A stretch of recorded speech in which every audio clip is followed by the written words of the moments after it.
Hi, welcome. If you are the SQL Server or SSIS ETL engineer, try to understand Databricks without buzzword. This series is for you. For many years, SQL Server and SSIS have been backbone for enterprise data engineering. But over the last few years, platforms like Databricks have become increasingly common, especially in large cloud-based and regulated environment.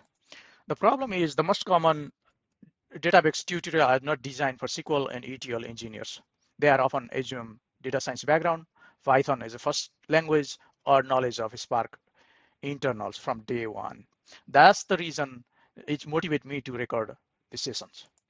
I want to be very transparent about one thing. I'm not presenting this series as someone who learned Databricks years ago and looking back right now. I actually took 1 week off from the work and to learn Databricks properly to end-to-end perspective at the perspective of a SQL and ETL engineer. As I make progress on my learning, I start recording these videos. That means you will be seeing not just the theory, but real learning and actual environment. I'll be comparing SQL ETL with the Databricks frequently in between these courses. With that being said, let's start what I'm going to cover in this series. In first couple of video, it will be the theory mindset.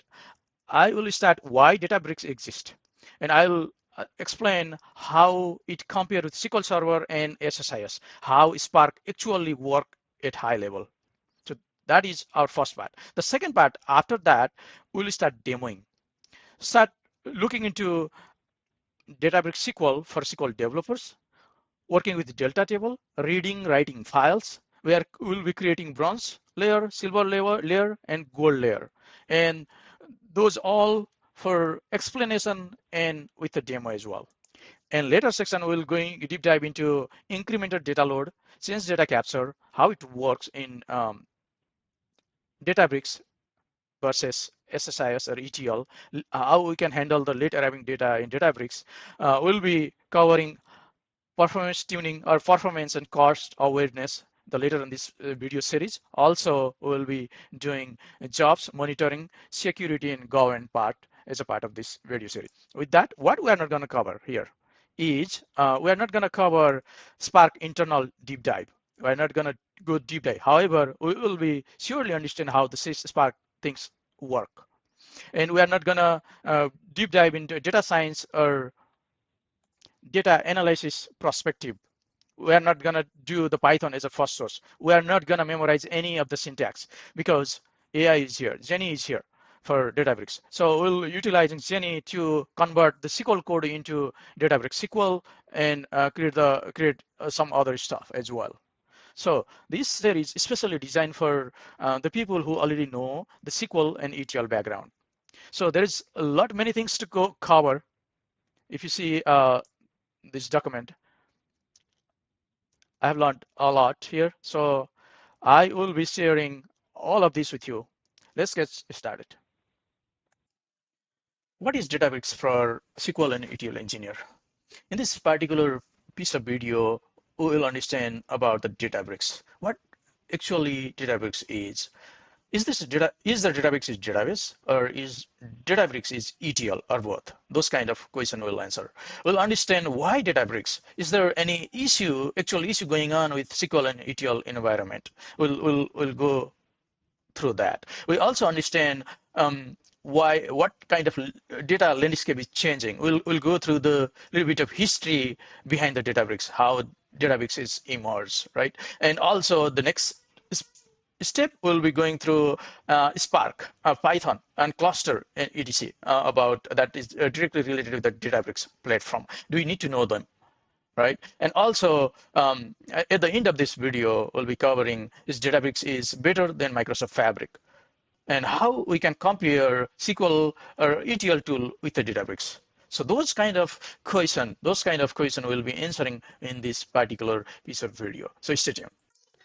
So what is Databricks for SQL and ETL engineer, right? So when you say the Databricks is cloud-based software as a service platform. When you say the software as a service, we also know that there is no software installation is required. No server management are required. So software and server management will come with the Databricks.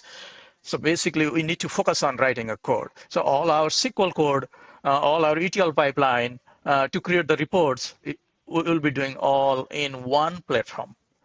So this is basically one platform for everything. No installation and upgrade paths headache when we use the Databricks. So it will be again one place, one platform for all of our development and need. Why Databricks is so popular? Is there anything wrong with the traditional SQL and ETL? To answer that question, there is actually nothing actual wrong on traditional SQL and ETL. However, currently the traditional SQL and ETL have been struggling in skill level because the data landscape has been changing. Why? What that mean is basically the traditional SQL ETL struggle skill that because the traditional SQL ETL designed for structured database system, structured data, schemas, predefined schema, and batch processing per couple of million or of record, right? However, right now the data landscape has been rapidly changing. Whenever we say the data landscape, it's about the data type, it's about the data volume, it's about the data speed, it's about the shape of the data. So we usually, these traditional SQL SSIS works for tables, rows, column, well-defined schema. However, in modern data era, we are getting data in a JSON format, XML format, logs, click event. We have to monitor sensor data, API data, and much more. And as far as the volume, the traditional SQL and SSIS or ETL is good for multi-million or some billion record. However, in modern era, we are getting way more than that, those record. With that, it's getting traditional SQL getting very long-running jobs, I/O bottleneck, and very complexity to design the ETL and things like that, and the high cost. However, in modern era, Databricks will resolve those data landscape problem. Let's understand a little bit the history of Databricks, how it born basically, right? So in database world, in initial days, we used to run the data, store the data, and process the data through the single machine system. If we need more space, more power, we simply add more CPU, more memory, and more disks, and it works just fine until data become too large. To resolve these two large data issue, there is a new tools was introduced. It's called the Hadoop. So Hadoop is basically distributed data processing system. So how it works is basically in this picture it has instead of single machine system, when we need to proceed the large data set, it will divide in multiple worker, multiple node. So it speed things up, right? It solve the actually scale, but it doesn't solve the speed because it still need to work directly with the hard drive or disk space, right? So to resolve this disk-based issue, there is a new tools was introduced called Spark. So Spark is basically in-memory processing. It's the same distributed process, but the distributed process is in memory. This Spark will resolve scale and speed both because of this distributed system versus in-memory process.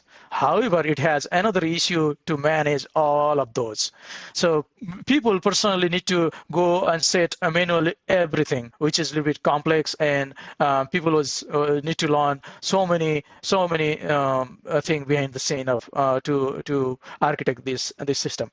To resolve that issue, the same group of people was designed Databricks. So Databricks is again a same distributed system in memory process, but also is a managed platform. So with the Databricks, we didn't have to go inside this infrastructure and then manage manually. So it will handle by Databricks itself. So Databricks is a managed platform which has distributed processing system in memory. So it has it resolved all of those pain for scale, pain for speed, and pain for management. So this is how Databricks was born. So from the single machine system to one super Databricks. With that being said, let's jump to the another topics called Databricks, Azure Databricks, and Microsoft Fabric. The difference between those, which one is better, which one we should choose, and what in high overview. So all of these three are cloud platform, cloud SaaS platform. Out of those three, those two, Azure Databricks and Microsoft Fabric, are Microsoft product versus Databricks is standalone tools. All these three will run on top of the Spark engine, and also the Delta Lake, and it all three will have the notebook. Azure Databricks running in natively in Azure.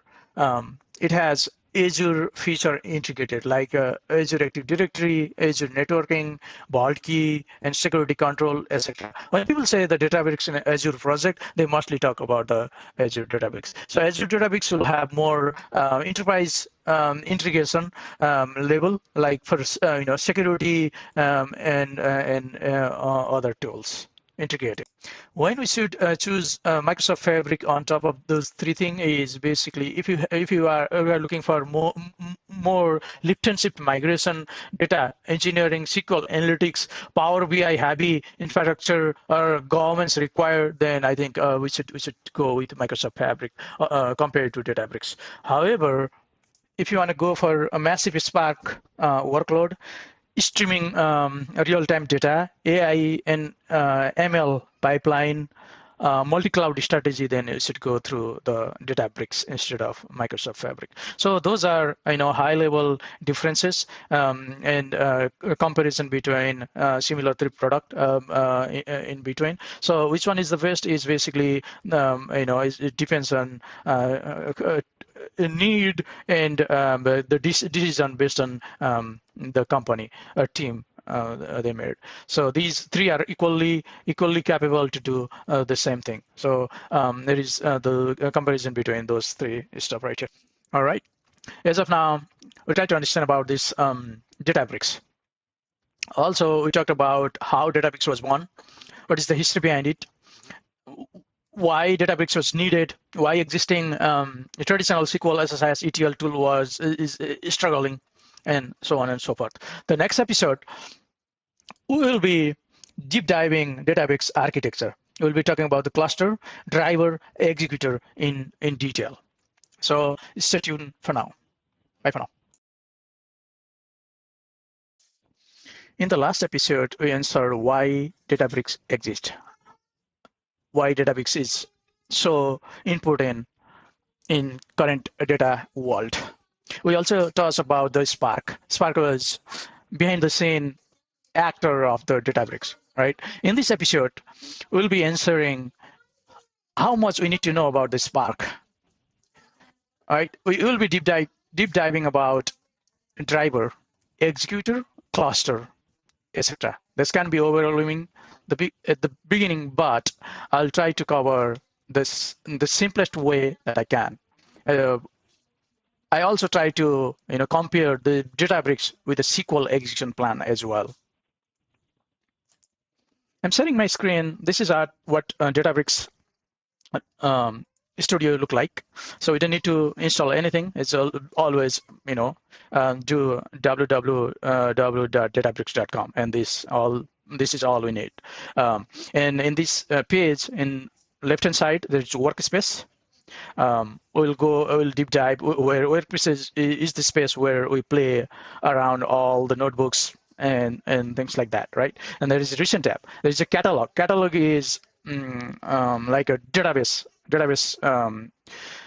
where all those table views, store procedure will stay. Those code will stay right there.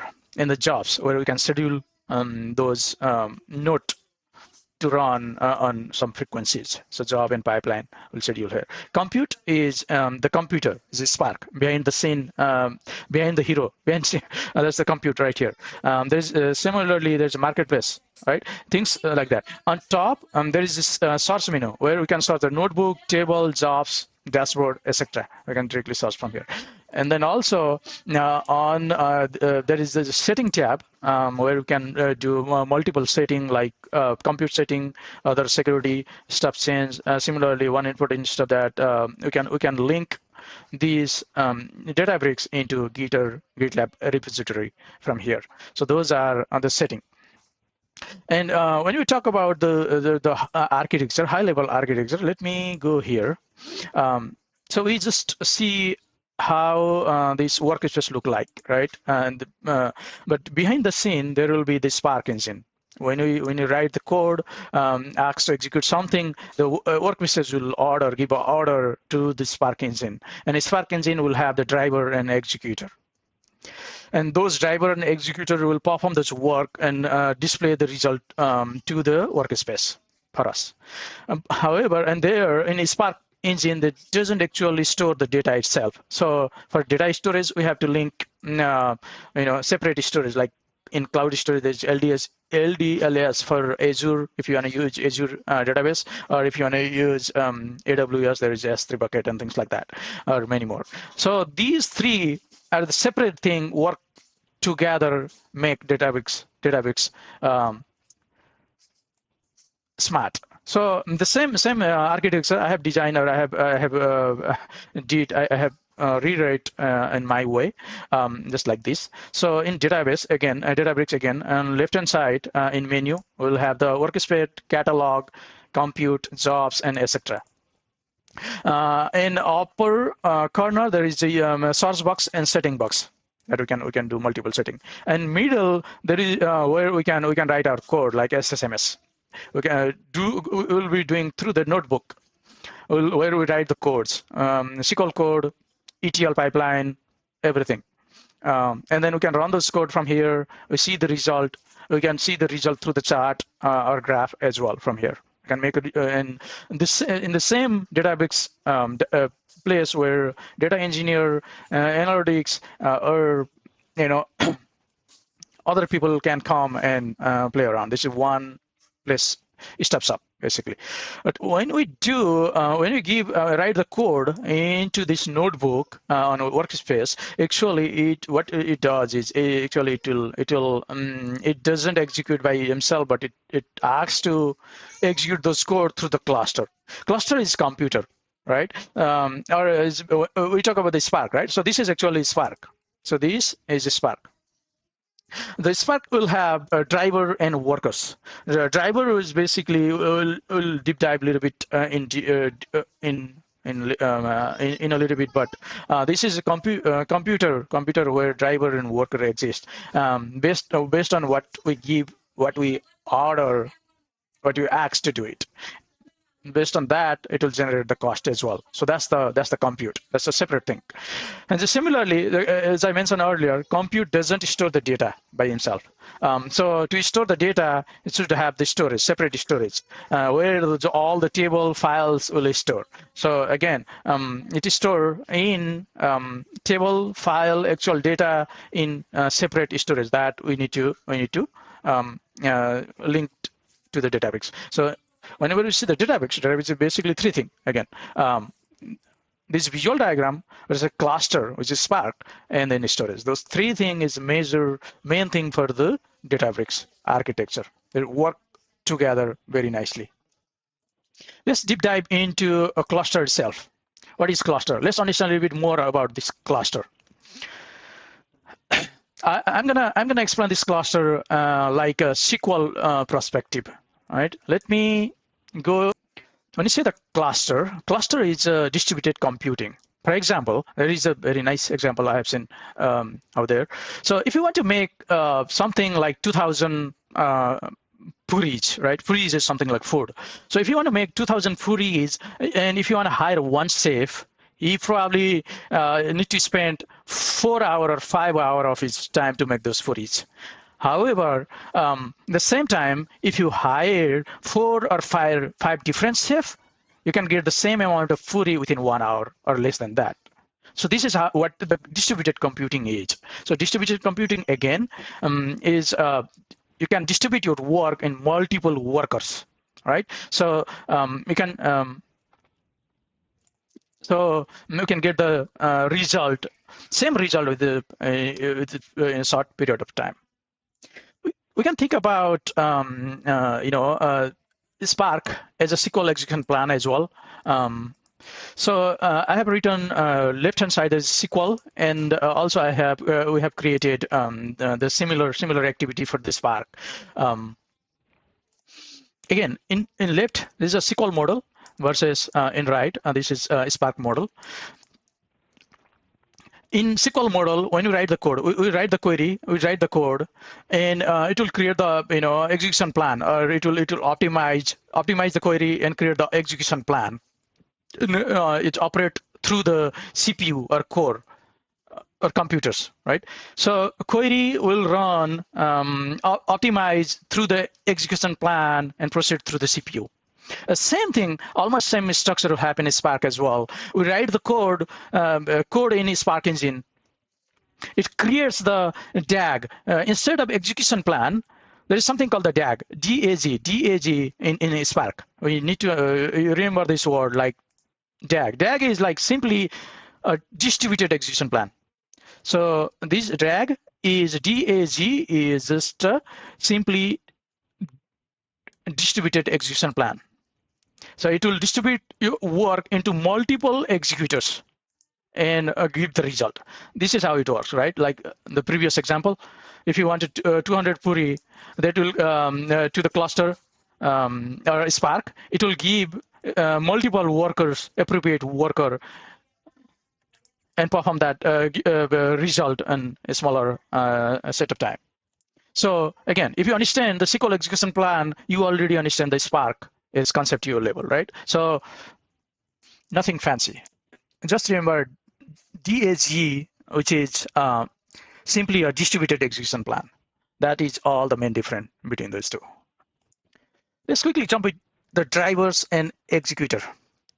This is a really simple concept as well. So in this previous example, you can see that these safes are executor. They execute. They produce the actual footage with a distributed system. But there is, if you want to hire one caterer, like whoever is like manager of the safes, she will be she will be managing all these safes.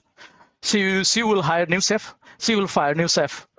She will maintain. If one of the safe is sick, she will give that work to the another safe, etc. So in this example, this caterer is a driver, and these actual safes are executor.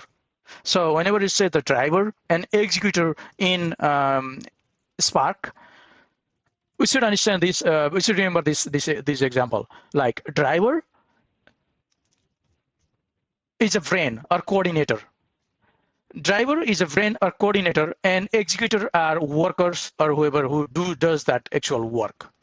The driver understand the query. Drivers will understand the query. Driver build the execution plan or DAG, and then driver also coordinate with the worker. So three things will perform by this driver. So Spark driver will understand the query. Spark driver will create the execution plan. Spark driver will coordinate with the worker. For executor, the executor do the actual work. So think of that like in SQL Server execution plan as well. It's almost similar concept, right? And another quick item is, we as a engineer, we don't need to configure driver and executor. This driver will automatically handle this executor. That is the beauty of Databricks. If you just go through the Spark engine, you have to manually do this setup. You have to configure this setup, driver and executor setup. But whenever we use Databricks, we don't need to do this setup. Databricks to handle automatically. And in Databricks or Spark world, there is a terminology called a cluster. What is cluster? Cluster is basically nothing, but it's just the tools for driver and executor.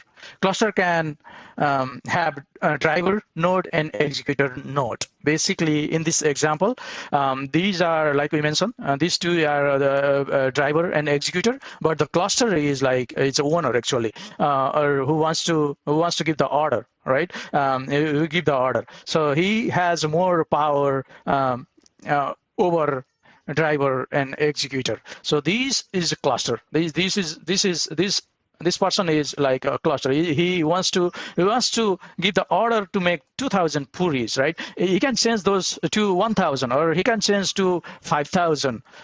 So that's the actual cluster. And Spark world, Databricks world, cluster can auto scale, cluster can auto terminate. We don't need to do manual things, anything for the cluster, which is a good thing. Let's quickly jump through the cost on Databricks. We'll have the separate video about the cost itself down the road, but in high level right now, how the cost is determined in Databricks is it's a cluster size, which is how much computer we need. The second is the runtime, how long the cluster need to run. And the third is the volume, how much data to process. So based on these three main stuff, the cost will determine. Again, how much compute we allocate, how much this worker we needed, basically. How long this worker need to do the work, right? How many data they need to process. Those are the main cost factor for Azure, Databricks world. In later video, we'll be talking about what is always on cluster versus a job cluster, what is oversized executor versus auto termination, what is inefficient query versus efficient queries, etc. That is specifically for the cost basis, and then to determine the cost, the architecture is the key. We are not going to do any indexing like a SQL in Databricks that helps the cost. However, to determine the cost, it is the architecture level of design that determine actual the cost. The last item I want to cover in this particular video is why Databricks is easier compared to Spark. So Databricks, again, Spark is not a managed platform. It's not auto scaling. It can have multiple things to monitor. However, Databricks is managed platform. It automatic is handle multiple things automatically.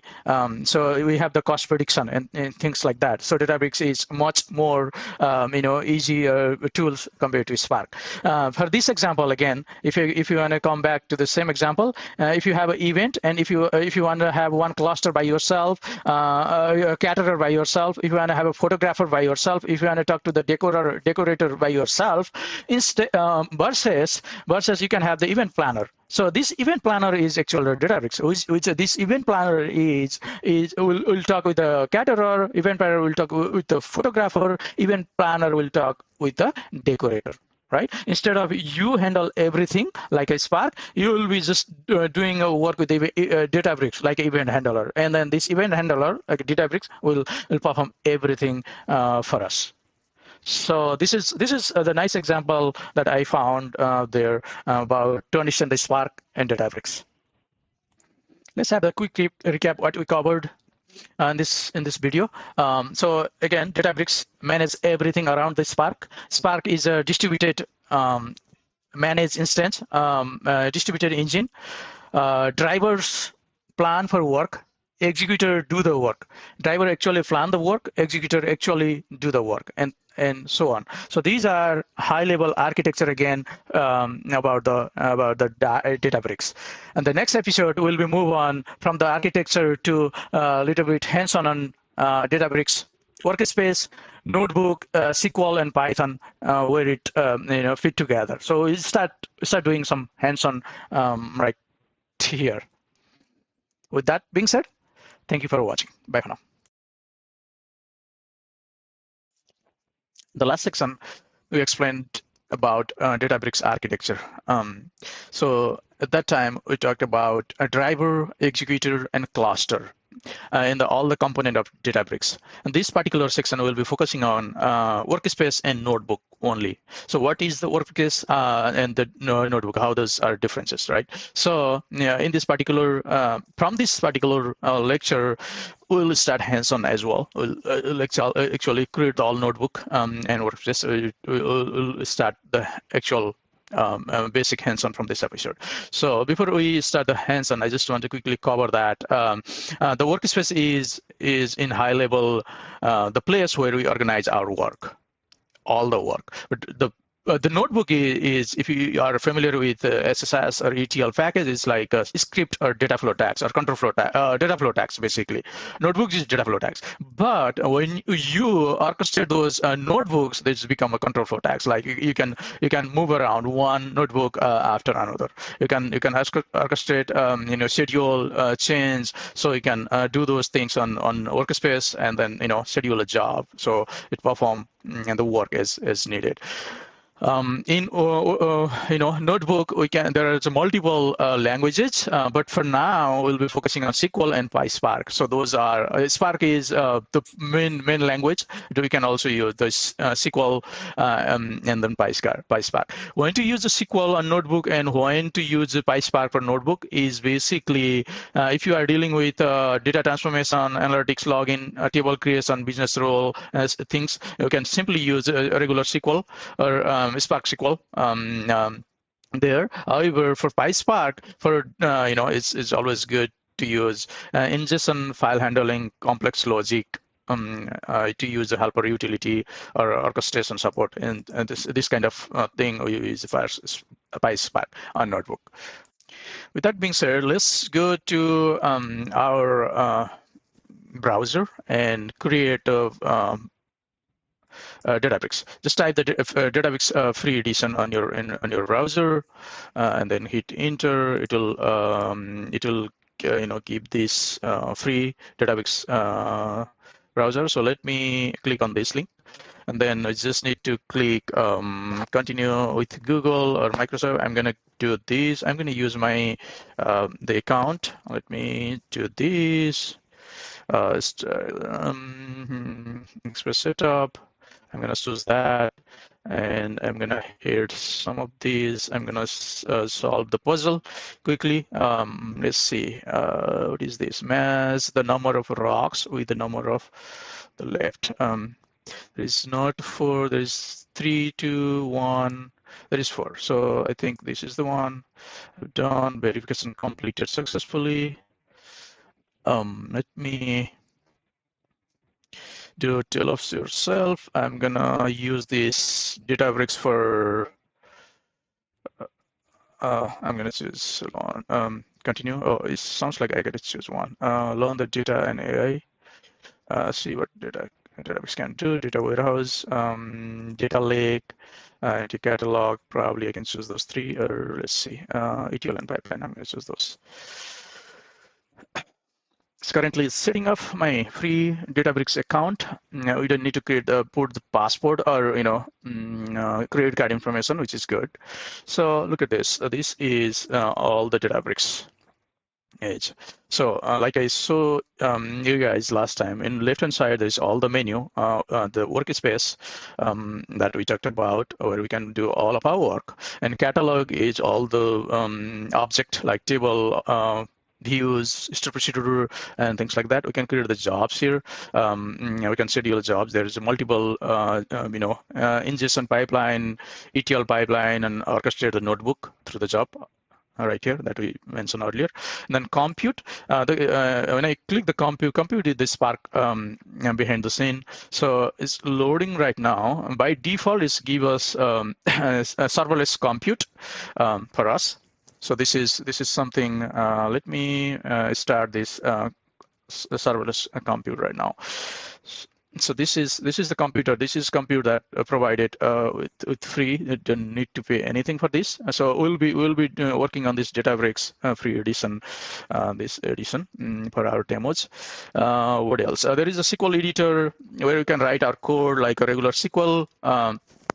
Create the table, insert, update, delete, do anything we have, do anything like regular SQL. There is a query, is like a query history. Is there anything we created? It will stay here. And dashboard is we can create like Power BI dashboard, like or this is for analytics, like data analytics or data scientists use this dashboard.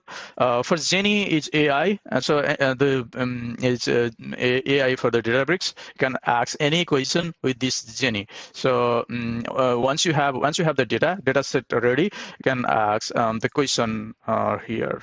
So let me see. Simple. You need to connect the database. Let me schema. So I don't have the schema. So once you have the schema, then I can connect this, and then I can start the asking question like, what is the max date, or what any question that on our mind. We don't need to write a code. We just write a simple question, and they will answer it, right? So similarly, there is a query history. Any query history that we perform, that will be stay here. SQL data warehouse, it will be on right here. We can create the new SQL data warehouse here as well from here. Data ingestion, from here we can upload the data. This is this two main tab right here. By clicking upload the file, so we can create the table from those file, and also without uploading this file, we can just directly read that file from that location. If you want to do that, you can use this. Like we can save this file on LDLS folder, or S3 bucket on like cloud, and we can work from here. For that, we have to click on this session. Similarly, there is a playground. Is another AI tools. Is mostly AI and ML, which is for specifically designed. These are specifically designed for data scientists or data analytics. A gateway, experiment, feature, models like create the model from the database we have.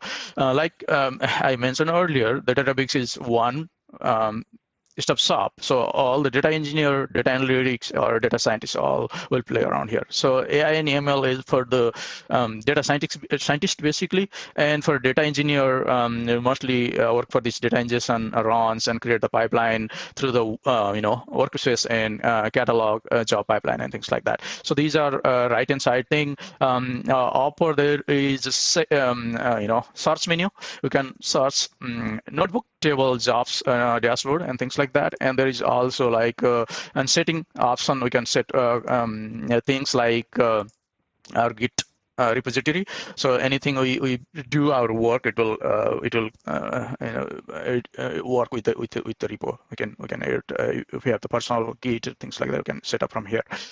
Okay, so these are a quick overview of Databricks reviews. Let me go to this Workspace. For this particular session, we'll be talking about the workbooks and the notebook, right? So in Workspace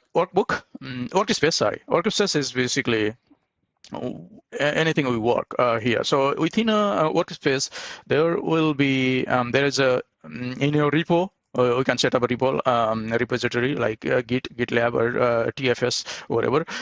There's a user folder. We can create the user group or anything like that. So people can get access from here and things like that. So what I'm gonna do is this is Workspace, right? So next, I wanted to show you the notebook here. Before I go to the notebook, let me quickly upload one of my test file for you guys. So let me click on this, go to the ingestion, click on that add data, and then let me browse one of my data. This is my some sample data I downloaded from internet. So I'm gonna just click this order table. So if I quickly go and show you what order table is look like, right? So this is comma separated value file. It's open right here. This is nothing fancy.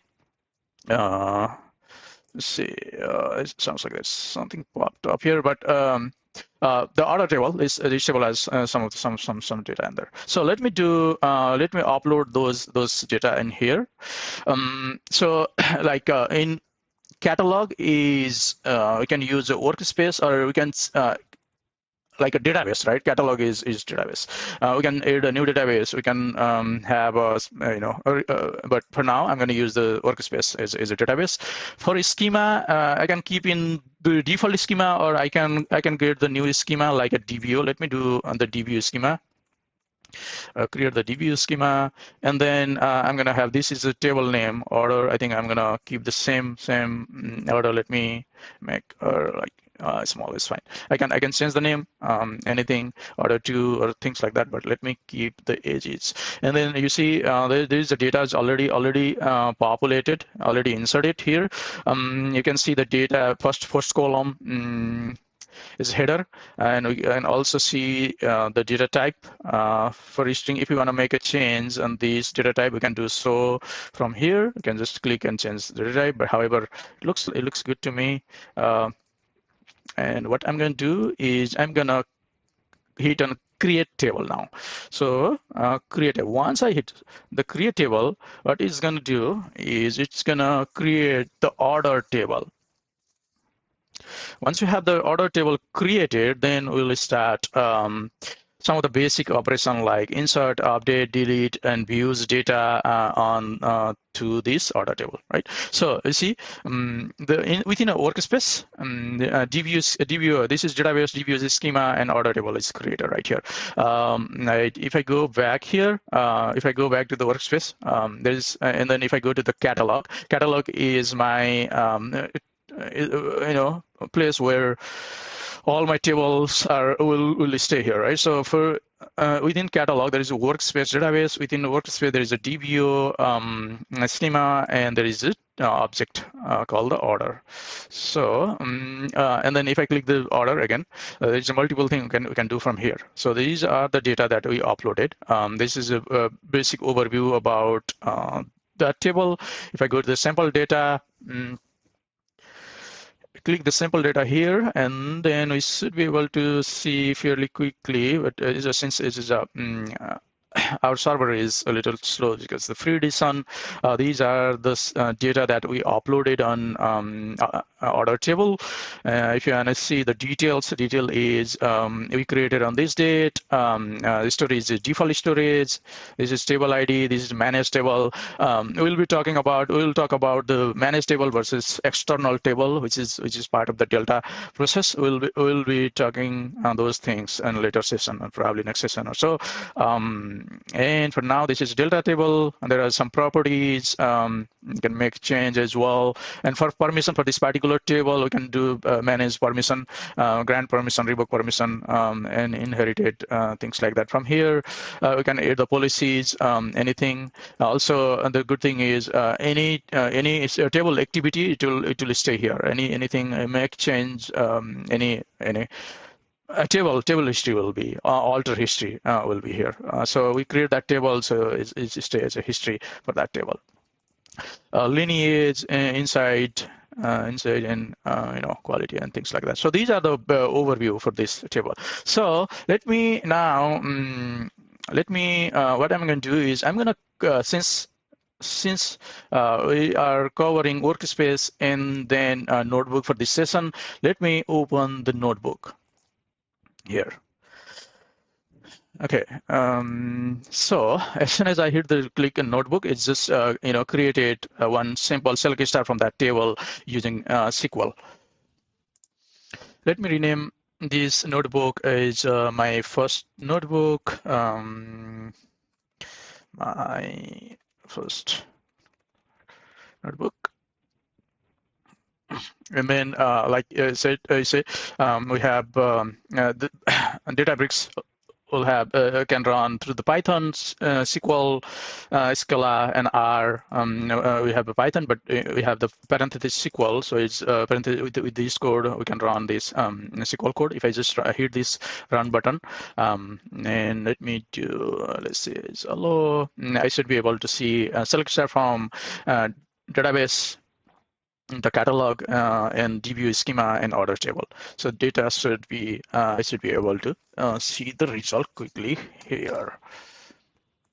Okay, data result was returned. So this is what we had on that file. We just did that select star from that table that we uploaded that file was uploaded on our workspace, and create the table and we read the data from that table. And in this step, we have already talked about the Spark and how Spark is related to the Databricks. So if I just type Spark, and then if I do the control and enter, it just provide the session ID. So what that does mean is the Spark is already, we don't need to bring Spark's frame manually, but it just work automatically.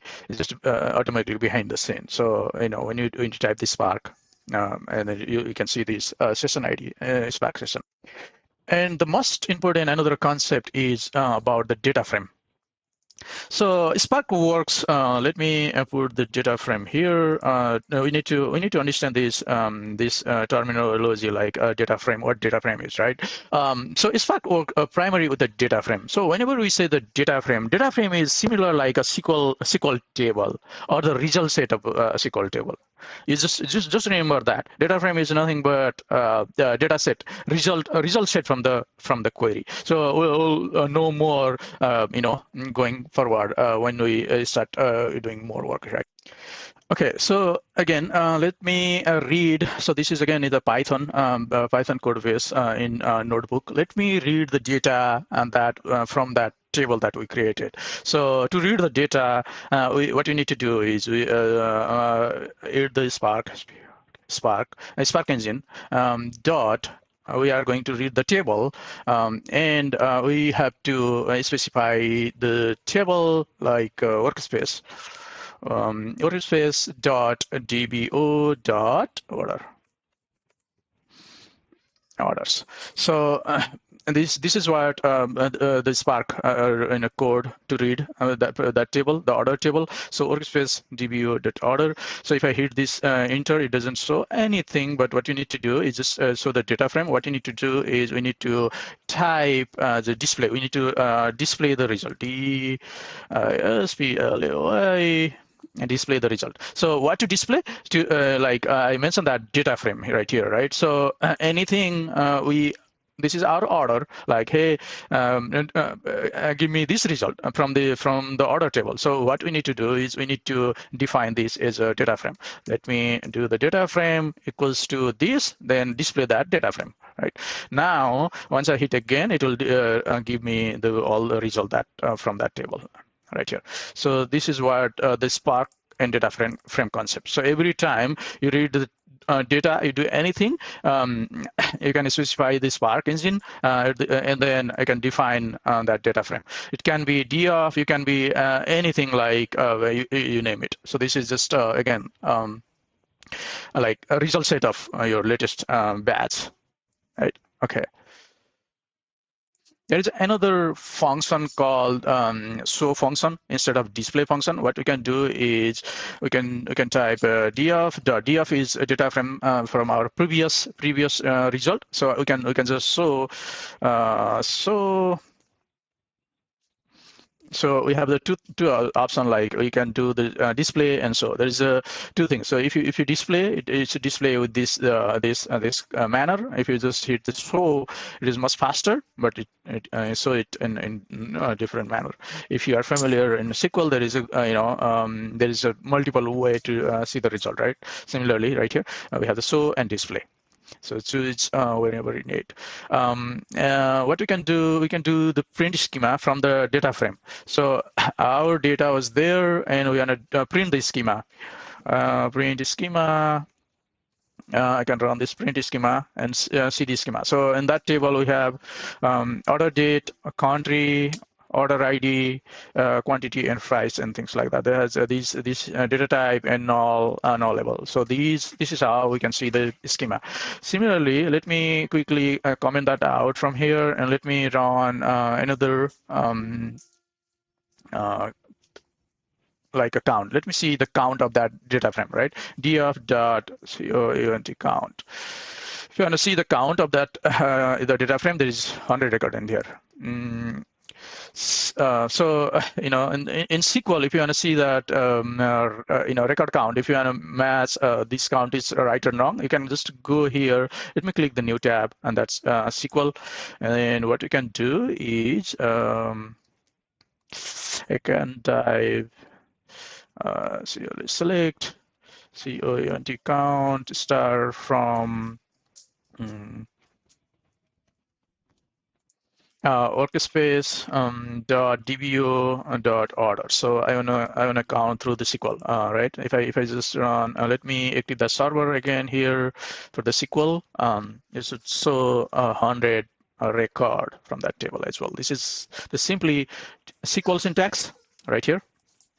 And this is Spark SQL. Let me this is we have done the count. Let me quickly show one more like a describe. Let me describe that data frame.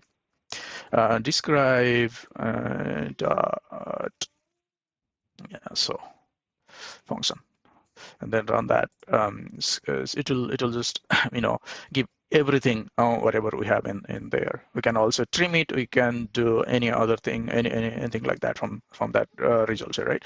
So similarly, let's do some filtering. Let's start from like in SQL we do the where clause, right? So similarly, let's do column filtering. Let's do column filtering first and the row filtering later. Column. Let me do column filtering. If I that's the column filtering, and then I want to do a df was our data frame, latest data frame. I wanted to select some of the column only, not every column, but some of the columns. So to do that, let me go here and then let me copy the column name. Country. Let's see. I wanna have these 3 column. I can't.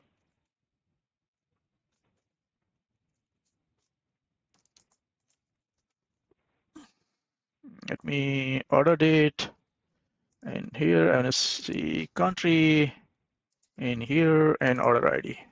I just want to see 3 column from that table, right? So this is how I want to do it. So again, like I need to put this in another data frame. So this is the new data set. So let me do df underscore trimmad trimmed. So this is new data set, data frame, and I want to display that data frame. Df underscore trim dot so. I'm gonna see these 3 column only. See this 3 column is only populated. Now what I wanna do is I wanna do the row filtering, right? Let me do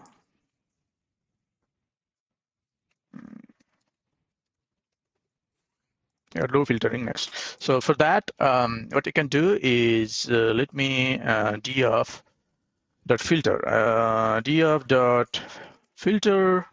Let me filter by price. If you see that the data, I want to filter by anything that more than $100 or more than $50. Let's say that. Let's say, and the filter, df filter, df dot price. Price less than $50. Let me see that. So this is another data frame, right? So I have to define the data frame name like df underscore filter equals to this, and I want to resolve. Let me see. I want to display that filter. DISPLAY display. My filter. So if I run this, I'm expecting only the result that are less than $50. You see, this less than $50. Okay, and what I want to do next is I want to see the distinct, if there is any duplicate record, right? See any duplicate. Find any duplicate. So let's see. DF is our original data frame, and I wanted to select these with the product. Let me see any product was there as a duplicate. Select product. Let me do that. City product, and what I wanted to do was I want to see the distinct product. Distinct. DISTINCT. Okay, so this is what I want to see, and I want to put those in the result set in again a new data frame. So I'm going to see the data frame called distinct product equals to, and I want to see this distinct product result in display function with the display function.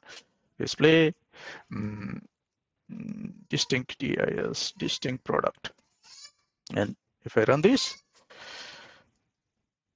Okay, so I'm having some errors automatically suggested this this error. So I'm gonna accept that error.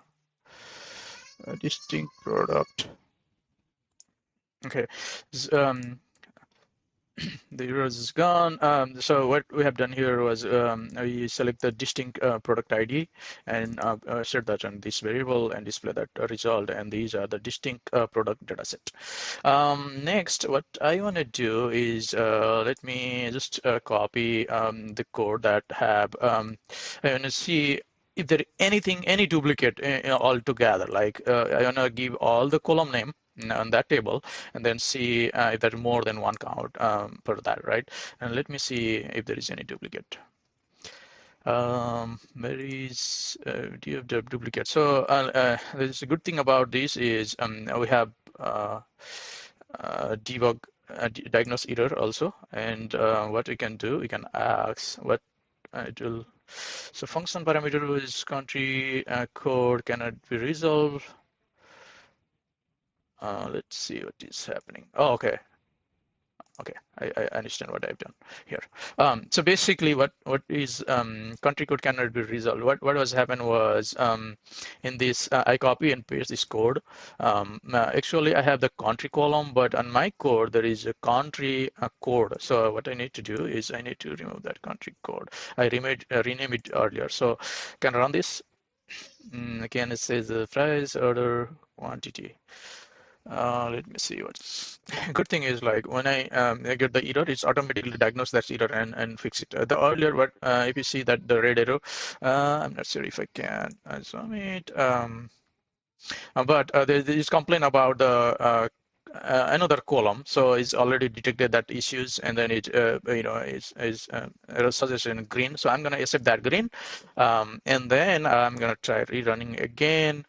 So with that, there is no duplicate found, right? So this is what I try to run the duplicate with this group by and filter more than one count. So there is no duplicate. Now I wanted to add one record for the to make the duplicate. So let me do this. So let me do df dot union. Union. I'm going to union. What I'm going to union is the same df dot one record. I'm going to union one record from that same data frame, and then I'm going to update that data frame as a df, another data frame, and then I'm going to display the df again. Hope you are following with me here. So I'm adding one more record, one record to the same data frame and displaying with the data frame. So if I go back now and run this query, I should be able to say the one record as a duplicate. So I'm rerunning this again. You see, there's one record as a duplicate. Now I wanted to delete that duplicate. So there is a drop duplicate thing. So if I want to drop the duplicate, df dot drop duplicate or watermark. There is multiple thing you can choose from here. Drop duplicate, and let me copy all this script from here, all the script column from here. Okay, drop duplicate from this column. Let me add brackets here. and this, and once to drop it, and then I'm going to display the result. So display the df. Before I display the df, I have to give df and define that df again, right? So let me run this. So with that, it should drop that result. And if I go back and rerun this, find the duplicate query, should no result found, right? So it's already dropped that result. Now we have the unique results. So this is how we can do. Let me do one more thing. Let's do update, right? Let's update some column or record. Yeah, or add a column. Let's say what I want to do is I have the quantity, I have a price as well. So what I want to do is I wanted to create a new column on this table called the gross sale. So this is price, this is quantities, order quantity. So I'm gonna make the gross sale. So let me find GROSS gross SELL cell, right? Let me name that, and let me do this is there is a df dot with column with column function. There is with a column. If you want to rename the column with column rename. If you want add a column, we can use with column and things like that. There's multiple function we can use. So let me use with column, and then I want to keep a new column name is a gross sale, gross SELL sale, and what that gross sale should do is basically I want to do get from the data frame. I want to the price into a quantity, right? So it's already suggested this the price and quantity. So I just choose this df quantity into df price, and then I'm gonna have this result set in df, and what I'm gonna display this df.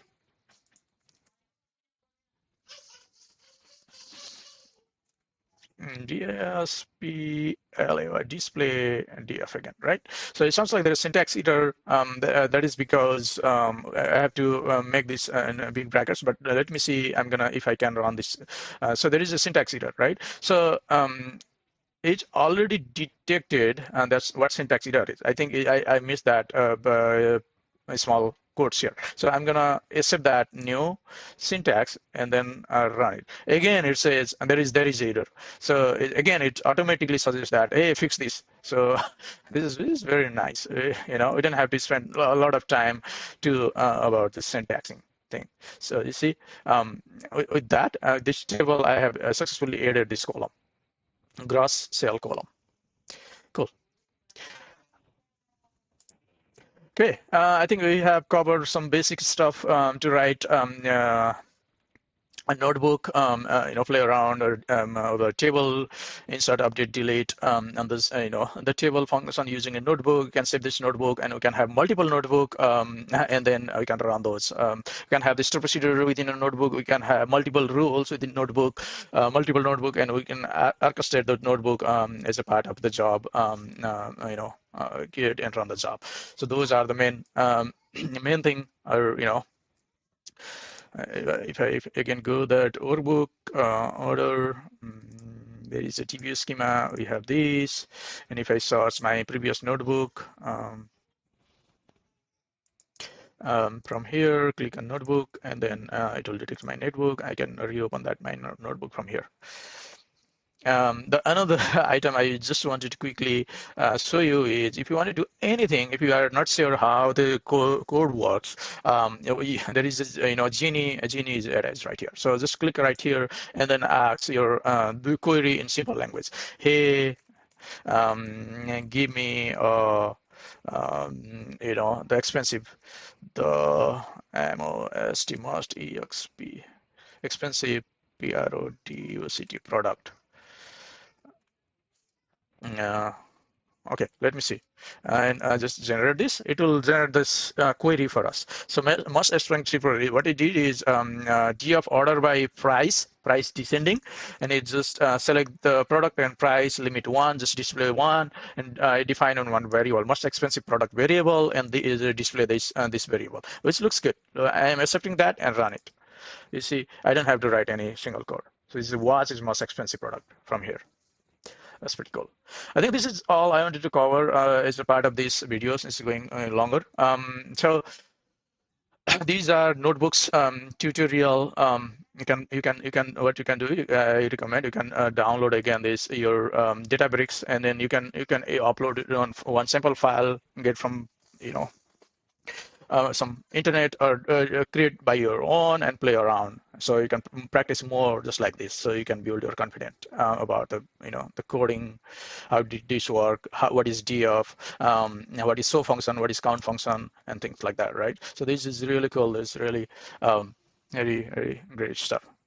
Um, so with that being said, I think we are going to wrap up this particular session, and we'll be moving into next episode where we are creating the tables on Databricks or other stuff. So thanks for watching right here. Bye for now. Let's talk about Databricks SQL. How Databricks SQL is different than traditional SQL Server SQL. I have seen there is two main difference between those.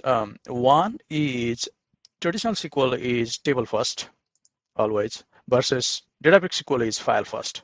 Always remember. So in Databricks, we care about the file, not the table. In traditional SQL, we create the table first, give the relationship between those, and then start pulling the data, loading the data in between those. Once we load the data, we start adding indexes for performance. We see the execution plan and have make it better later on, temp table and other stuff. These are main topics that when we work with SQL mindset. However, in Databricks world, we'll care about the file format. We care about the partitioning, file partitioning. We care about the data skipping, which is like is very important topics. We'll cover this, what this is when we talk about the cost, database cost later on, and query partitioning, etc. So file first versus table first is one difference. Another is the main difference is delta table. So this is a new concept, is delta table. Let's jump into other than delta table. There is the view is similar concept that we have a SQL SSIS world. We have the view, the same concept. It will be on the view on Databricks world as well. Yeah. However, let's jump quickly to try to understand the delta table right here. I try to create the one quick picture. So delta table are designed for RDBMS, which has those ACID property in it. So for a corporate world, whenever we need those relational database management system, we'll create the delta table for that. So delta table is always placed on top of the data lake. So data lake is, if you do not know these data lake, delta table, or lake house, I have a separate video with that as well. I probably can add those link on with the video, so you can watch delta table, data lake, lake house, and data warehouse, and between those. But for now, you just take this. In data lake is like a ELG environment where all the file table is stored with without any relation, without any ACID property enable and things like that. But on top of it, we create those with the help of the delta table. With the help of the delta table, this data lake converted is a lake house. So let's deep dive what this delta lake really mean, right? In delta lake, there is two types of delta table in Databricks world. One is external table, another is managed table. Let's go right here and try to understand what external table and managed table is. A very simple concept. You don't have to go too much of detail what managed and external table. The only one major difference between a managed table versus external table. So external table always get the file from external source. So we place the source file in other location, different location like other cloud provider.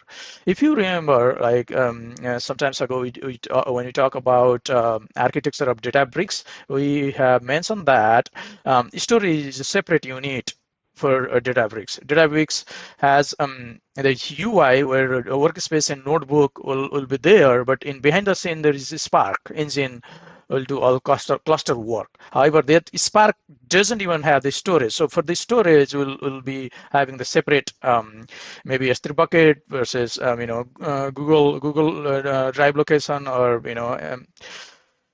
Azure location, right? So we're in those places we store this file. We have to manage ourselves independently.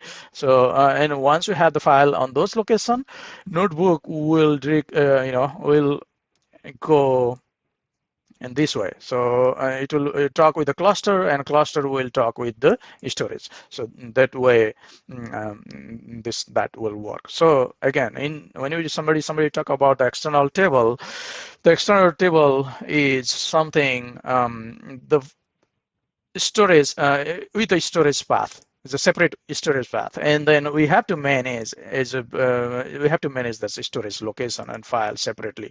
And in comparison to the manage table is like word says manage. So Databricks will manage those files.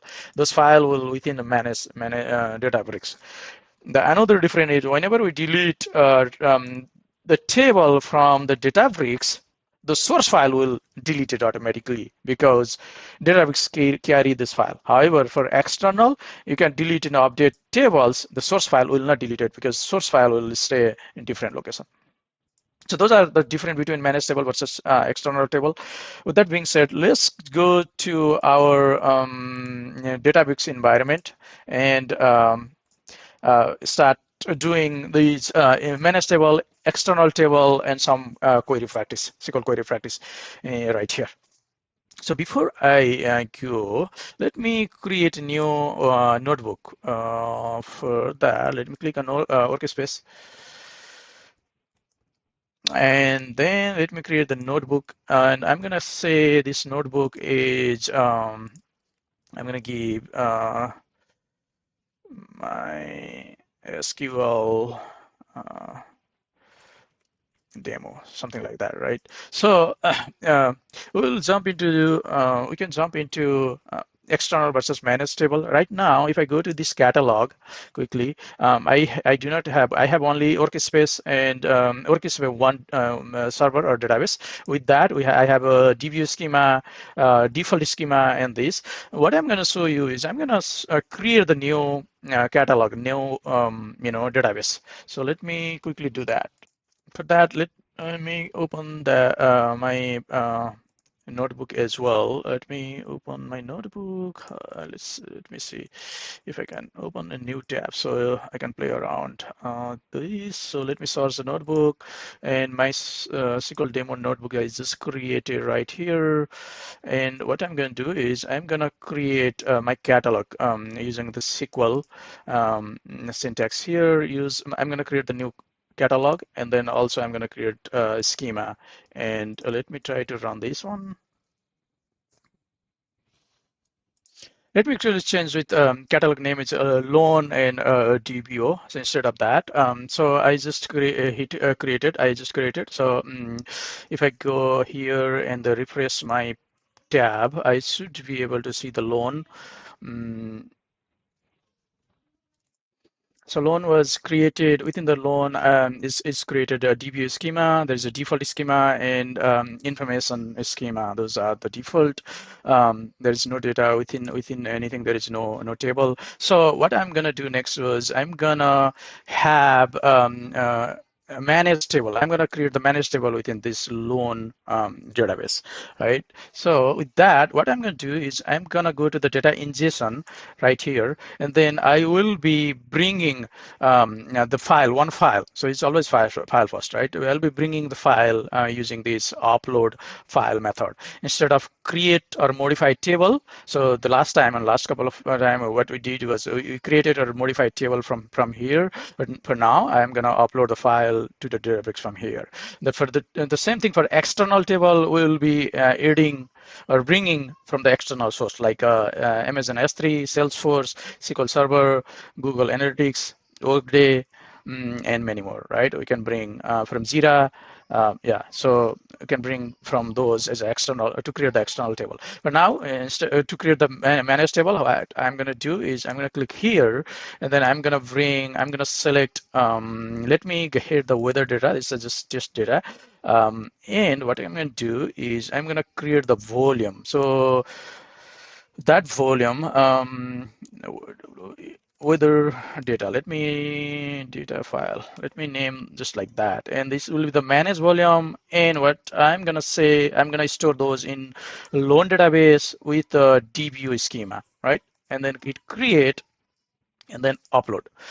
As soon as I uploaded that file, it will give the link right here. I can copy for now. And then if I go back to my catalog, and then if I hit the loan, and if I go to the DBO schema, the DBO has this file. So this is the file. This is not the table. This is the file. I can copy actually for now, or I have to do it in later. So there is no table yet. We have the file here. So based on this file, I can create the table. So if I go back to this diagram, let me say CREAT creating manage table. Manage DABLE table. So I will be creating the manage table with the help of that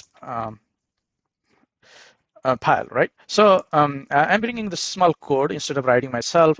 Quickly here, I'm going to change this location. I also need to change a couple of stuff. So what is going to do here is I'm writing this Spark and read. Option our header is true because this file has the header, and also schema is true for that. So let me add the file location here, CSV file location. Let me go here and then copy this path and then replace the path here. And okay, this will be my path. And this file, where I do want to write this file was, I want to write a save as table method into loan database. And DBO schema, I want to name is weather manage table. So let me create this table quickly. So within 2 seconds, it's just created. If I go back here and then refresh my loan database, and the DBO, you see the table was just created. So this table is just like a regular other table. It's a managed table because we have the file within this Databricks. If you delete this table, drop this table, the file will drop as well. That's the main difference between external table. If I want to show you the external table, it's the same concept for the external table as well. If I do create the external table, and just do that and code. I have a script ready. Create. I'm gonna say loan is a database. DBO is schema. Table name is this, and using CSV file this. The location is actual external location. This is internal location, and there's another is external location. To create the external table, the internal location doesn't work. If I just replace this into right here, it doesn't work basically. You can try later on, but let me show you quickly. We have just, okay, I need to give the, one moment, please. If I run it, it will be, it's the syntax error. Let me try to fix, I think this need a double quotes, but it doesn't work actually. So, okay. Let me choose whatever it suggests. Now you see this missing file. This file is not. It cannot even read this file. So basically, what you need to do was basically we need the external file source to create the external table. But for now, this is just a demo location. I do not have actual location. I don't have that S3 bucket or Azure bucket, Azure location. So in real world, we just need to hit this one, and then it should create the weather or external. This location was not found. That is what it said. This table should be able to create right there. Since in this episode we are talking, working our SQL, let's a little bit do a little more about the SQL. Let's read, since we have this DBO weather managed table there, let's read that table from here. Let's do a run for Spark, Spark dot SQL, and so it automatically actually uh, right there. And then this is what the select star from the weather managed table. I wanted to give this put into the data frame, and let me display the result. Display the data frame, right? DF. And then if I run this, those data is actually in there. Okay, so those data was already loaded on that table.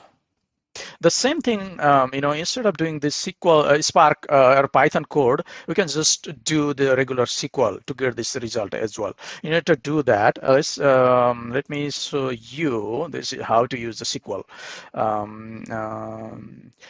We can,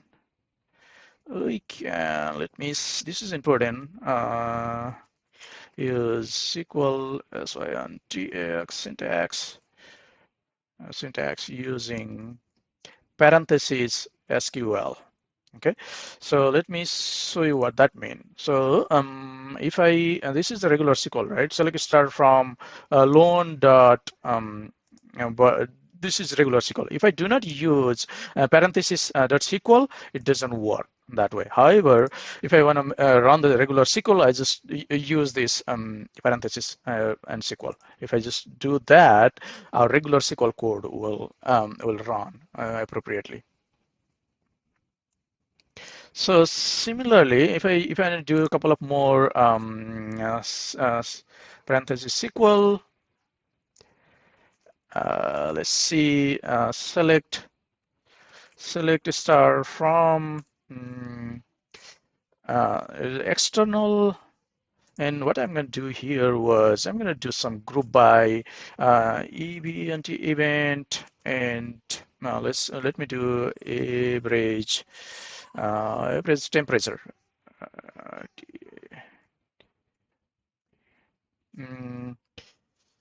There is a temperature, right? Yeah, temperature column is there. Let me copy the temperature, and I'm gonna rename that as ABG average TMP temperature from this table. And I need to group by event and ORDR order by average temp descending maybe. Okay, so this is our regular SQL. If I run this, it will just give the a result.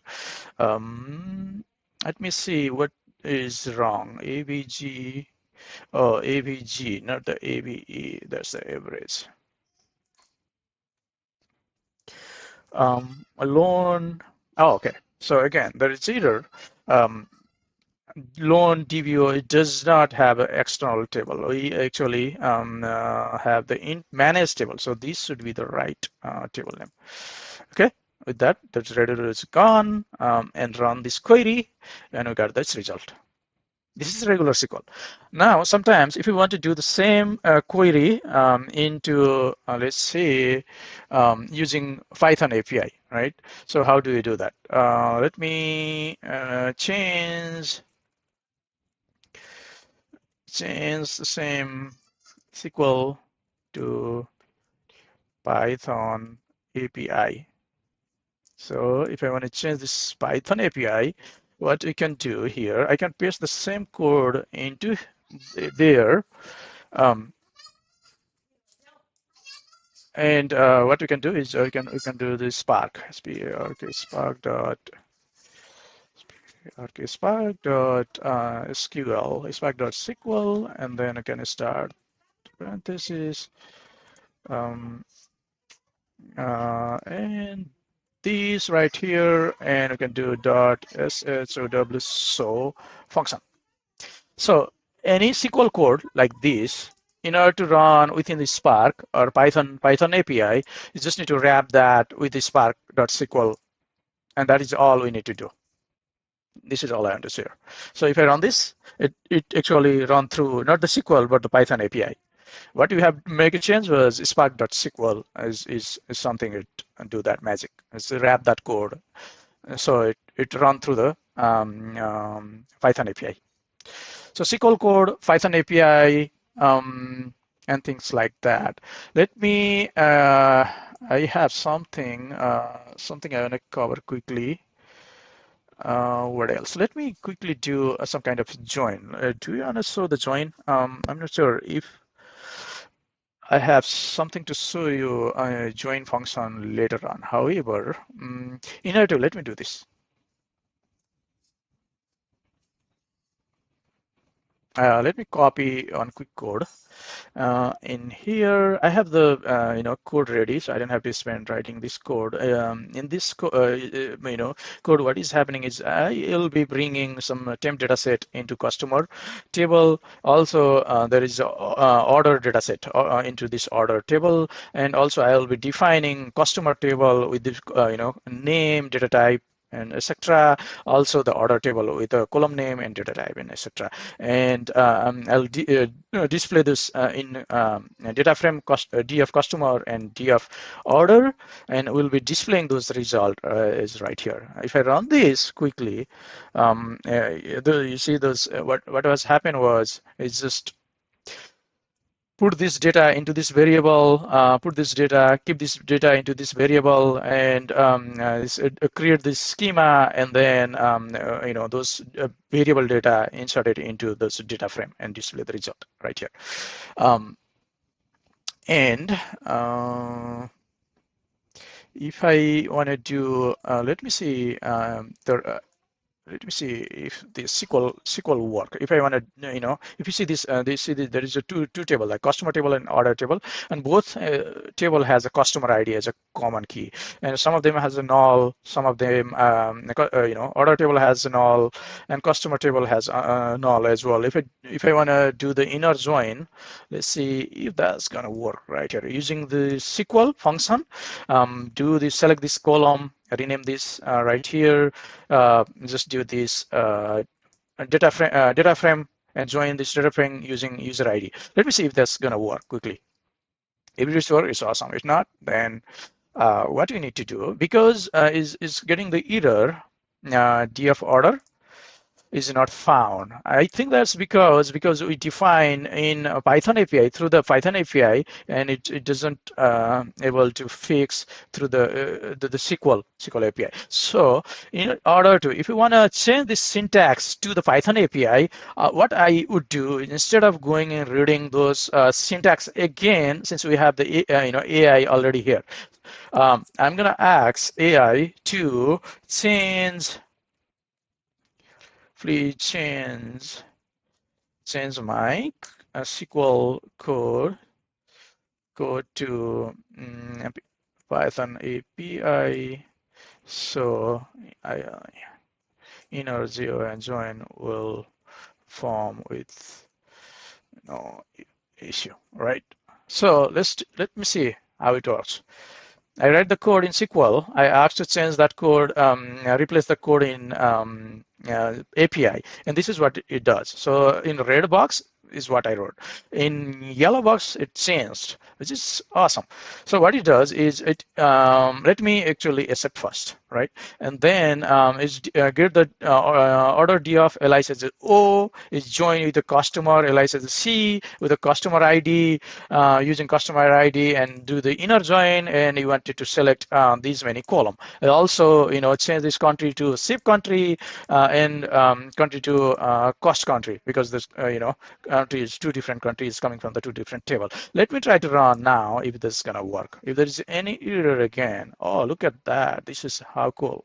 This is really cool, right? So what I try to show you here is if you do not know all this syntax even, just write the SQL code here and ask this Copilot or Genie to change this code into Python API, and that will work just fine. This will, So this is awesome. I think this video going a little long, so I wanted to make wrap up right now. What I have shown you is SQL is not going anywhere.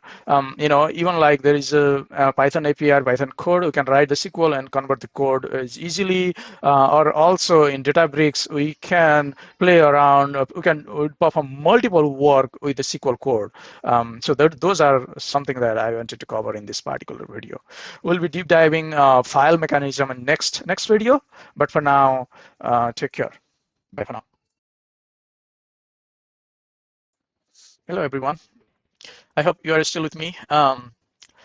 So far in this series, we have mostly interact with Databricks, SQL, and tables. However, Databricks is not database first platform. It is file-based data platform. When you say the file-based data platform, we are now from this episode, we are thinking about data layout or file layout. And when you say the file layout, the files are most critical item for performance, cost, and reliability on Databricks. We'll be mostly focusing on, we'll be dealing with a CSV file, Parquet file, and Delta file. What are those? Why they are is needed? When to use, etc. We'll be covering. And also there is another most important concept is a folder design. We should be designing the folder for this CSV, Parquet, and Delta file very carefully. And also we should do the partitioning strategy with the care. So the Databricks will perform as expected. Otherwise, Databricks doesn't do a job as expected. So think about like in SQL appropriate indexing. In SQL there is multiple types of indexing, partitioning, or compressioning you can do for the performance, right? Similarly, in Databricks you can do the folder design, partition design, and also like schema enforcement, and then you can move. You have to move this file from CSV to Parquet to Delta appropriately. So that's how you get the performance in Databricks. So with that being said, let's jump and try to understand what the CSV, Parquet, and Delta actually mean and how they look like. I have created a small diagram here since this is a really important topics to understand the CSV, Parquet, and Delta. Start with the CSV file. CSV is for the raw ingestion. So a user will send the file through the CSV. Most of the time they send through the CSV file. The problem for the CSV file, it's easy to read, human readable, but the problem for that CSV file is slow. Is not efficient for scale. It doesn't do really good. It's not for analytics. It's for the file ingestion. We can take the raw file from them, but we cannot do a lot of work from there. That's because of the slowness. So in order to resolve that issue, what we need to do is we have to convert that CSV file into Parquet format. So how we should convert that file into Parquet format is like if you see this example right here. We are getting this CSV file from the user where all this raw and duplicate data we then file, easy to read. However, when we create the Parquet format file, it automatically Parquet this file in that format. If there is a duplicate data, it just merge the data into one column, things like that. So it's converted in Parquet. So how it's converted is once we move the data from bronze layer to gold, like silver layer. As soon as we move to the silver layer, is change that file to the Parquet. So Parquet has a better compression, faster query, and a less I/O. For analytics, we should use a Parquet or Delta, not the CSV. So let's see what's the difference between Parquet file and Delta file. The Parquet and Delta, I have another picture right here. If you notice here, if you take a look here, this second one is Parquet and third one is Delta. This file looks exactly the same. The difference between a Parquet file and Delta file is in Delta, it has ACID property and schema enforcement and time travel enable. So when we say the time travel, we'll cover this in later video, but time travel is like a CD2 concept. We can go back at the specific time and then we can do insert a DML operation for that specific time. That is something called the time travel. It's easy way to do that, slowly changing dimension method through the delta file. So again, in Delta file, ACID transaction, this is transaction enable, which is atomicity, all or nothing, consistency, isolated, and durability. Durability. That's the most important concept for relational database management system, right? So that is enabled for Delta file. And enterprise-wide, Delta file is the best choice or default choice to work around. And again, like per Parquet file and Delta file, the difference between is for Delta file we have ACID property enable and trap tab enable.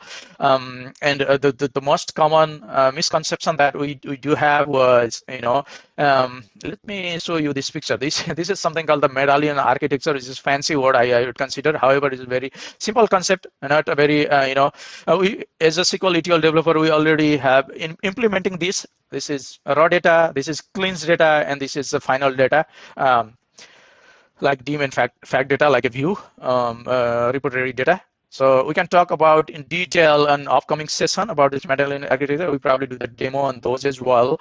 But since we are talking about the files at this time, once we receive the file in CSV format, the CSV format will keep as is. Once we move the data into the silver label, which is cleansed label, that CSV file will convert it to the Parquet format and create the new file. And once you move the data into gold format, which is like a view label, dim and fact label, then those Parquet will have the ACID property enabled. Those are the most important concept that we should remember. Okay. As far as for the performance, when you talk about this file, we should think about the file design. Always, the raw file will be on top, then we will be creating those Parquet file or curated file on next, and then Delta file will down here. So this structure is not auto enable. As a data engineer, we have to enable this structure. How is another simple concept that when you write the code to write this data, we should give some file mechanism where those file format will be created. This is another concept. And the final thing I wanted to cover right here is another partitioning strategy. We are doing the partition on file level, like I mentioned. And then when you consider the partitioning, we should consider the volume of that file. We should consider about the query frequency filter on that column, like which column is most frequently used on where clause and things like that. For that, we should create the partition. Also, that partition column should be reliable cardinality level, right? So these are the basic concept when you creating the partition on the file level. So creating partition, design the appropriate folder on those three CSV, Parquet, and Delta file is the critical thing for performance and cost and reliability. So with that being said, I will jump into a demo and bring some file into our Databricks. Let's do those concepts in action. So I'm in my Databricks portal. If you are in home, you just need to go to data ingestion tab right here.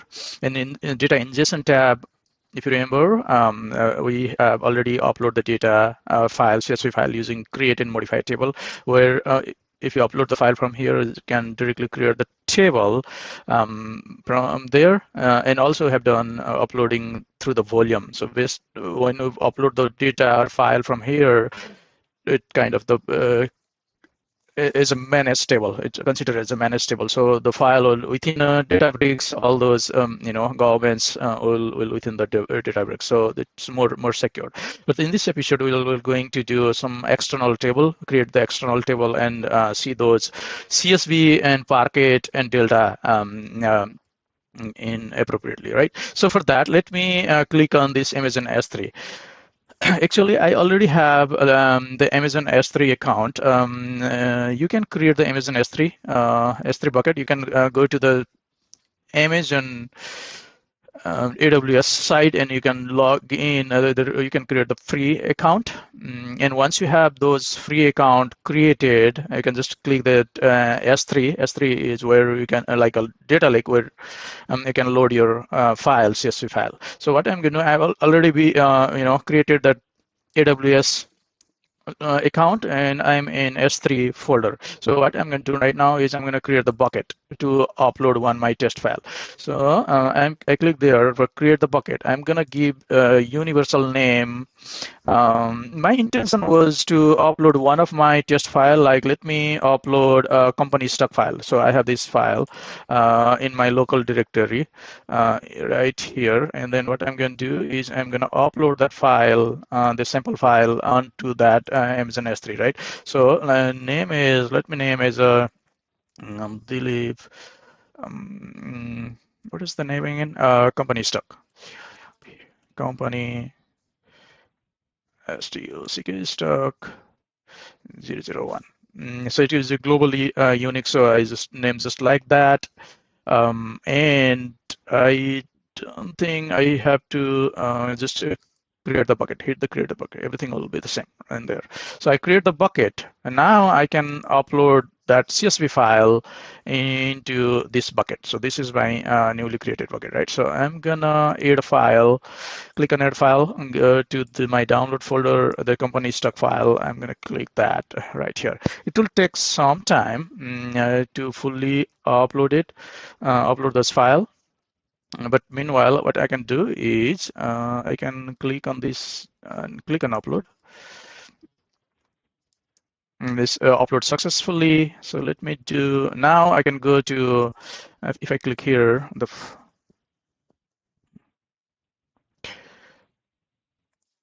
file is uploaded in my Amazon S3. This is my bucket, and this is my the file, and I can copy this URL for now. So now I have to go to my Databricks and set up this, create the connection between this Amazon S3 to my Databricks. So for that, I'll go to Workspace right here. Let me say, let me go to the Workspace, and then what I'm going to do, I'm going to create actually the catalog, not a workspace. And let me go to the catalog, and then I'm going to create the external location, right? And then click on next. I'm going to do the AWS Quick Start recommended. And right here, I will be bringing my bucket here. If I go back here and then copy that my bucket. So this is my bucket. Let me copy this bucket name. And then I'm gonna come back and paste that bucket name, and I'm gonna generate that token and launch, quick launch start. What I'm doing here is I'm basically create a connection manager between this my Databricks with Data Lake. Data Lake is currently I consider the S3 bucket, right? So I'm gonna paste that token right here. Everything else will be same. I just hit acknowledge and then create this stack. I'm not going to save this. Okay. So it will take some time to update this file right there. If I go back to my external location, once this is completed, it will show up right here. Okay, now the file was uploaded in my S3 bucket. I can go here to verify this on the file. This file was uploaded successfully. Now I can go to my Databricks, go to my catalog. Let me go and see that my connection was appropriate. Let me cancel that out. I have seen, these two URL. This is company stock 001 is a bucket that I created, and this is the URL that I have. Now what I can do is, since my S3 bucket data lake is already connected with my catalog, now what I can do, I can just go to the SQL editor and read that file from here, select start from that file. Let me open the SQL query in new tab right here. Then what I can do is I can, since this is SQL tab, SQL editor open, I'm going to do select star from that table. So I think I this query select start from read file. If I go here and get this file, this is S3 bucket file, and paste that file information line here. This is CSV, and then header is true. And if I run it, these will get the same result, the file result. So this is what we have on that file, right? So we successfully read the data from that file. So now next what we can do is we can create some external table. This is we read directly from the file. Now next we will be creating external table on catalog. For that, let me create a new notebook called, let me, new data, one second. Let me create a new notebook called my external table. Let's see, first external table. Okay, I just added the create table structure. So I wanted to create the table on loan database and DB schema and name company stock using this external location. So if I go back to that loan database in DB schema, this time I have only one weather managed table. That's the managed table we have created last time. But for now, let's run this script to create the external table. Okay, with that, the 5-second the script was run, and if I go back to my loan table, and the company stock was created. The company stock table was created. Let me do one more thing. Just keep suggesting the new thing. So let me create the new table called. I'm going to do the same thing. Let me copy this code. And then in new code, let me delete this, and then have new code here. And then what I want to do was, so just creating another silver table, creating another silver table like a silver company stock. Like earlier, we just create the company stock table. This is now what we are doing here is we are selecting everything.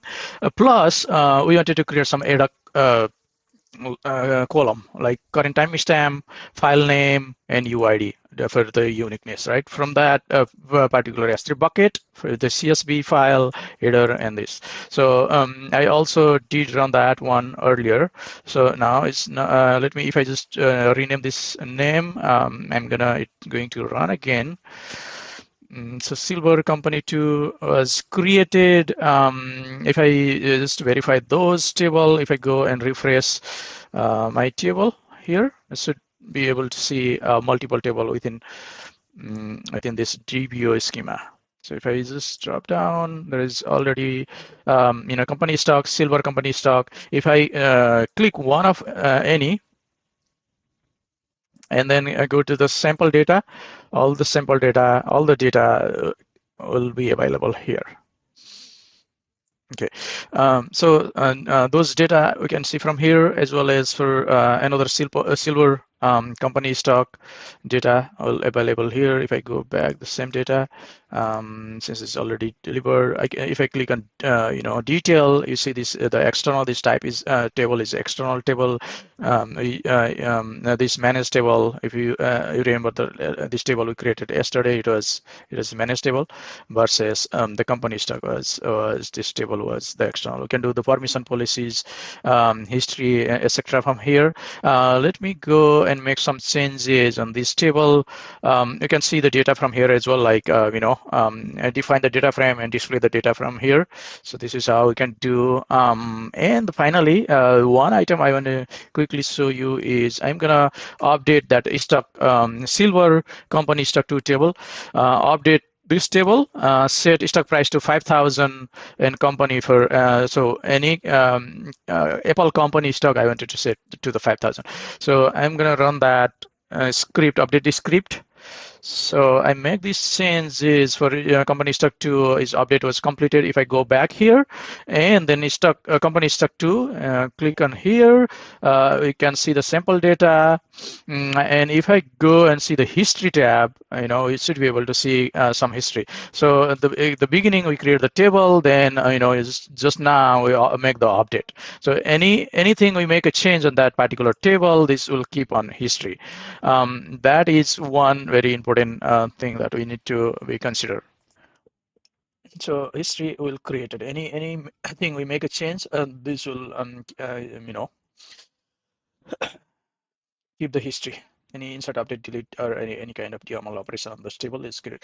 Not only saving the history on this external table on Databricks, but also this will actually rewrite those history on S3 bucket. So if you remember that we created earlier, we created only one file, one CSV file on my S3 bucket. Now you see, so some other history, the folder was created like company stuck Delta. If I open that folder, you see the actually Parquet file was created. So anything we make a change there from the Databricks, actual in our data lake, the Delta file, Parquet file was created. So this is this is what I wanted to share. So at the beginning of this video, what we were talking about was, we get the file as a CSV, and we as we forward, we make a change, any cleansing, any activity, the file will convert it to Parquet file or Delta file. All right, so that is what I wanted to prove through this demo. So there is, based on the what we made a change on this script, that file was converted to Parquet with a log. So this is what I wanted to cover in this particular video. Hope this makes sense. So we'll be moving to the next several sessions about understanding about this same concept, like Medallion architecture concept. So stay tuned for that. Bye for now. Let's deep dive into Delta Lake, the real power of Databricks. Why Delta Lake has that power, real power? That is because without a Delta Lake, Databricks becomes just file processing unit. It cannot be enterprise data platform. So with the Databricks, with the Delta Lake, Databricks become an enterprise data platform. So that's why Delta Lake is super important. So again, let's talk about why this becomes so important. What is those character that Delta Lake has, right? The first is the Delta Lake has enable. You see the ACID, atomicity, all or nothing on transaction, consistency on transaction, isolated transaction, and durable deployment is transaction. So those four main factors that need to happen on relational database management system that can be on Delta Lake. And the second benefit having Delta Lake is merge offsort pattern. So in traditional SQL Server, we have been dealing with complex SSIS package to do this work, or we have been writing merge SQL statement. But in Delta Lake, it's probably the almost same, merge SQL statement. I'll show you how that's going to look like. But it's going to be easier for history data management perspective. So merge or offset pattern will be in there. The third one is time travel. The new terminology that we'll be talking about in Delta Lake or Databricks, time travel. Time travel is nothing but you can go back any of your history from the SQL. If you want to take a look at data like 3 months back, you can just select from that table where the version is 3 months back, kind of thing. So it will be time travel. Your time travel will be easier from the Delta Lake. Also, there will be easy or safe update and delete operation can happen. So everything here is SQL first to do this Delta table. Let me go quickly jump here. I think this picture you already much familiar. I've been showing this picture multiple times. Delta Lake lives here on top of a Data Lake, become a lake house, and we are bringing data from an external source and internal source, become managed table and external table. That is something called Delta Lake. With that being said, let me go to right here.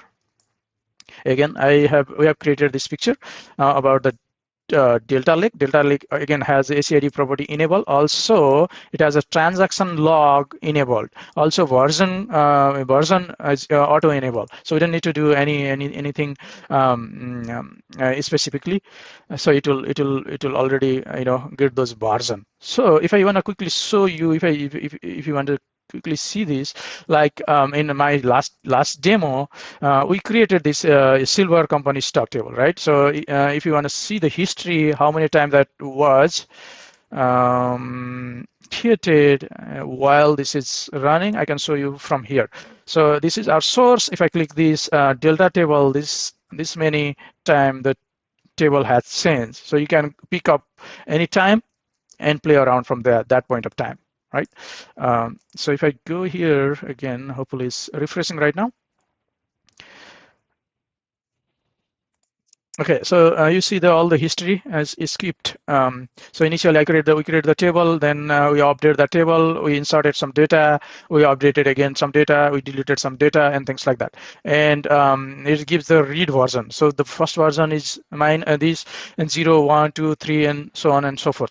The version will go that way. So anytime if you want to see this version of data, you can just select start from that table, and version ID is 1. I'm going to show you these in a minute, but let me go back to my diagram. So that's the version. The next benefit for the delta table Delta Lake is merge into. In left hand side, I have the SQL version, traditional SQL version, versus in right hand side, I have Delta version. Its script is almost identical. We have a merge using some ID on condition when match, then update, when doesn't match, then insert and things like that, right?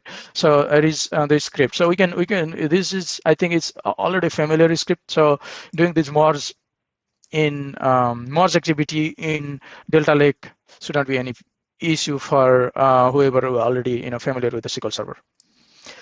This is new one. Time travel is new thing. So like is again like the version concept. Like I mentioned earlier, right here. So every change we make on system or database, it keep on a version. So you can go and quickly see those version of data. So think of this like you don't have to restore a backup, but you can just do those work instantly through the SQL. There's a benefit doing those was like recovery from the bad load, audit history data, debug pipeline issue, and things like that. So those are the benefit. Also, there are some couple of more benefit I have listed here. You can pause the video and read. Or like multiple jobs can safely run, read and write and same delta table without a corruption because of this delta feature. You do not need to manage the transaction log because Delta log already by default is managing. Merge into Delta Lake, replace complex SSIS offset pattern. So it simplifies things. So those are like benefit. Reliable updates, simple recovery, debug pipeline issue are the benefit using Delta Lake, right? So with that being said, let me jump in my portal, and like I mentioned that, so these are the history for this table, right? So these many times we make a change. So if I wanna revisit, like I think we have done this on our last previous session of video. So we created this table from read from this location. I uploaded on my file, company stock file on S3 bucket. So right here is my, if I go back to, so this is my CSV file. I uploaded on my Amazon S3, and what I did was I have read this file, the CSV file, header is true, and we are putting create this table using Delta, selecting everything, including these 3 new column like timestamp, input file name, and UID, things like that. So this is how we have done it. And the next step, let me actually show you the actual data. Let me run this. Silver company in stock. So that data is right here. If I scroll down all the way, so there's a company column, and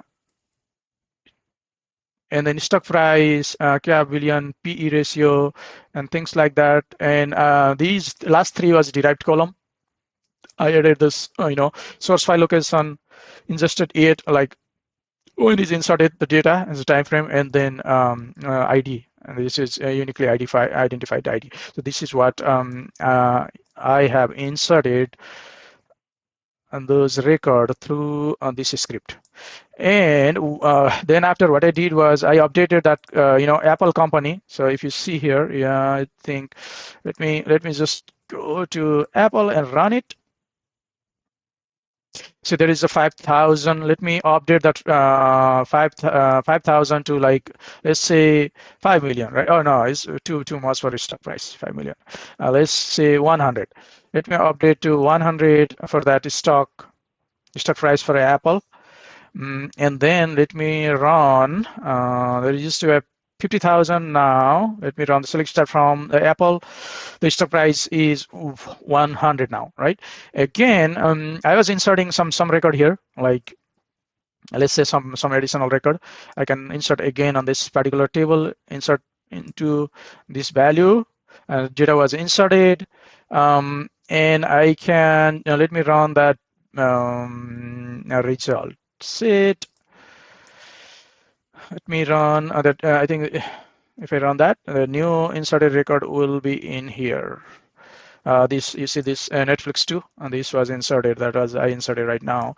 And going back down here, I can update the stock price again. Like let's say this is the next month, and then stock price go up all the way 999, like let's say like that, 9,999. Update this stock price, right, for that Apple company. So update was completed. I can do all sort of this merge, and things like that. And if you see again, let me go and take a look. The Apple only select start from the company, where company is Apple. Update was stock price was updated 9,999. Then if I go back now, and then I'm gonna see if all those my activity was logged here. Let me refresh this. I'm clicking on company stock 2, clicking on history, and let me refresh everything again.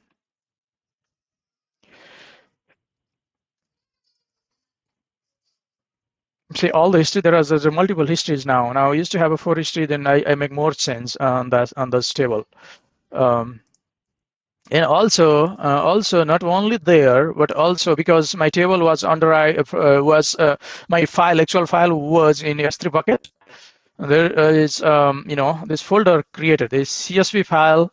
Source was in CSV file. It doesn't make sense. It doesn't make any sense. All my insert, update, delete, anything I made it was logged into this Parquet file.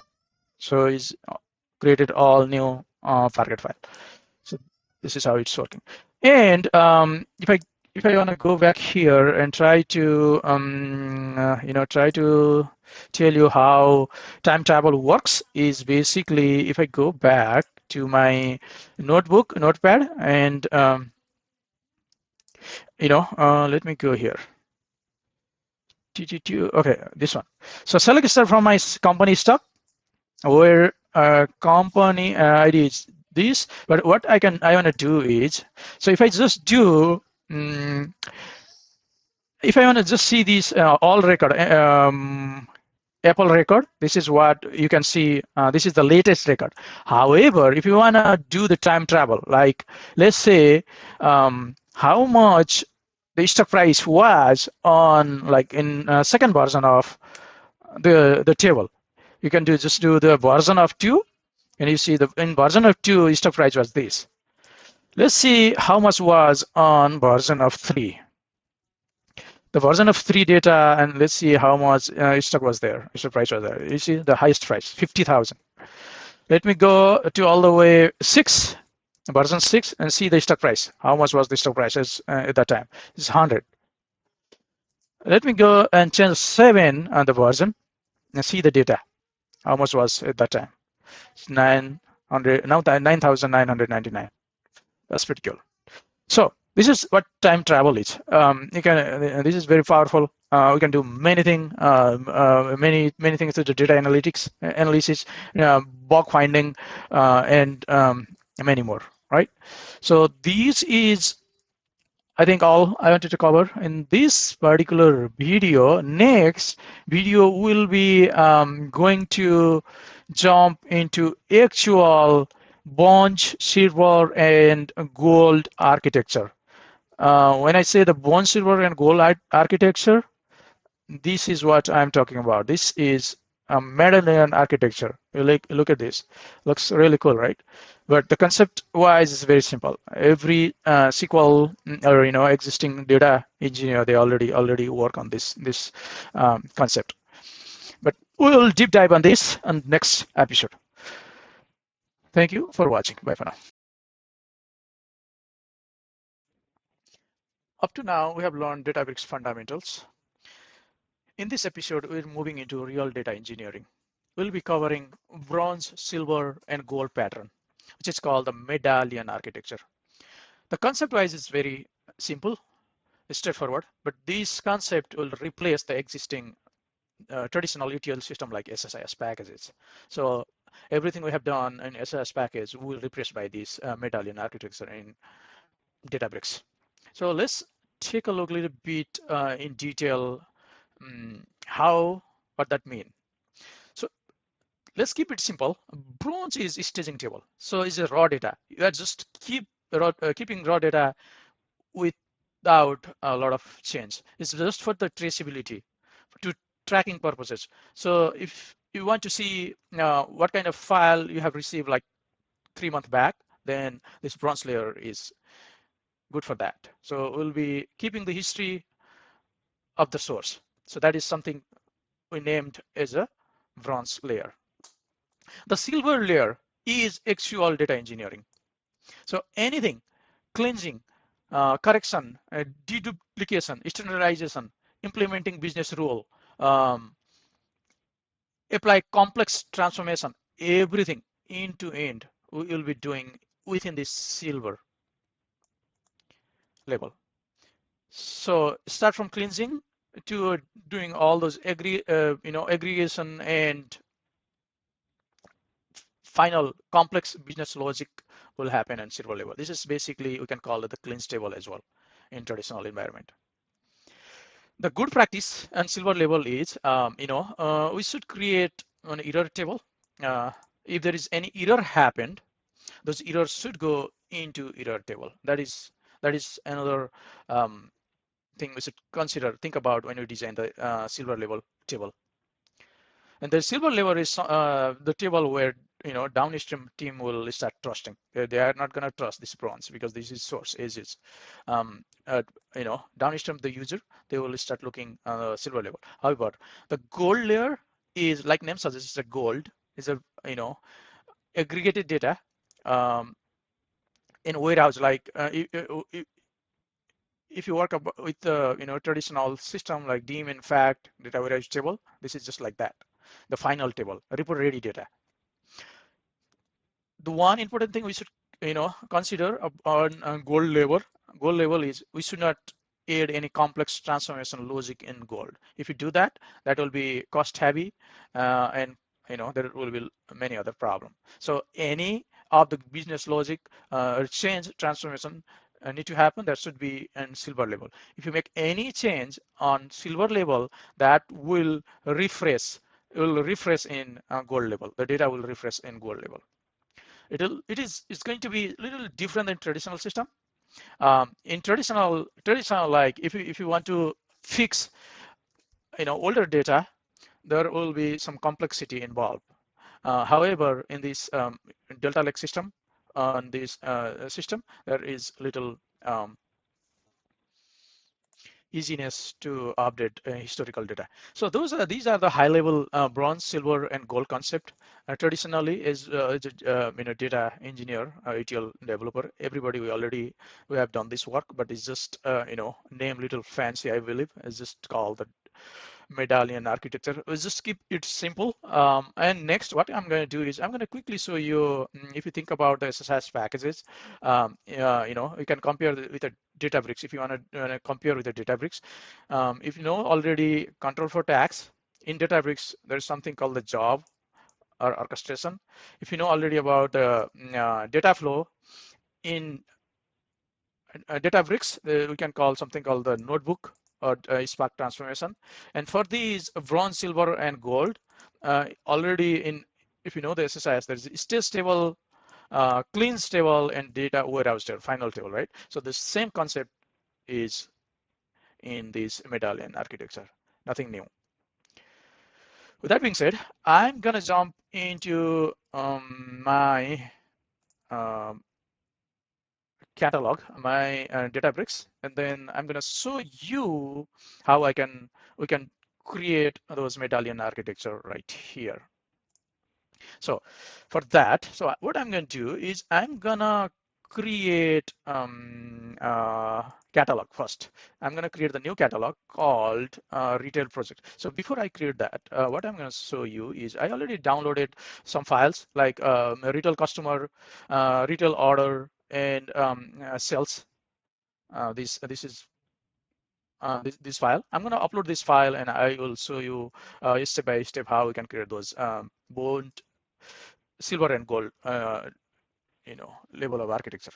So let me go to my catalog and let me create the catalog called retail project catalog. Retail underscore project. Then it's going to be standard. I'm going to create that catalog. And then I'm not going to configure anything. I just have AG, so I just create a retail project catalog. With that, I have only default and information schema with that. But what I'm going to do is I'm going to create gold, silver, and bronze schemas. So the first one is bronze.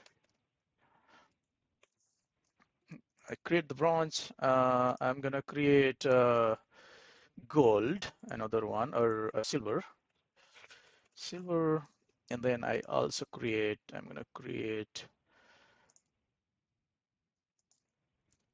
the gold. Okay.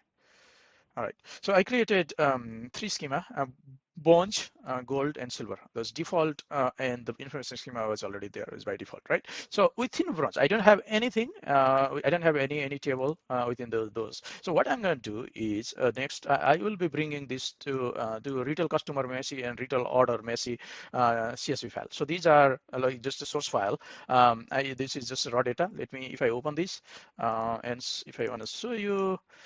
There is a customer ID, customer name, email, phone number. There's something not available, and things like that. Date of birth. There's date column format are all differences right here, and so on and so forth. So let me save these. Let me open this order data as well quickly.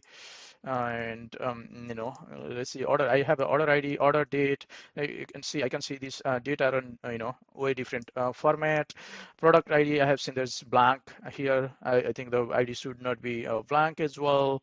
I have seen the discount should be on one format. The category, I have seen the electronic. In electronic, there is spelling difference and things like that. There is store location not available. Most of so these are the thing I've seen as a raw file, right? So what the first step is we will be loading this file as is on our branch. Second step in silver, we'll be cleansing everything, and then I will be sending those data to the gold level. So that is our main purpose. So in bronze, I'm gonna click on bronze here, and what I'm going to do is I'm going to create the volume. If you follow the last episode, we talk about this creating a volume. So basically, with the volume, we are bringing those file, right? So let me create a volume as a retail product. One moment. Let me call as a raw file. Raw file. And then the I should be able to choose this catalog and schema. So I'm going to choose the retail project here, and the schema is front. I can change it if needed, but I wanted to put those file on this catalog and schema. That's a bronze schema with a retail. So with that, it's raw file is name.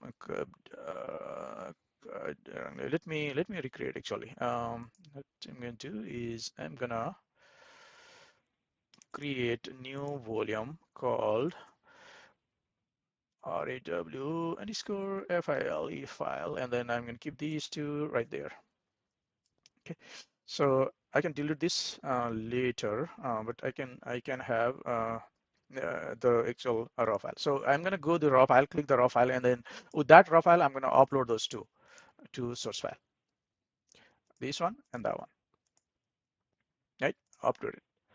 So those file was uploaded from my local machine to my bronze schema. So these are file.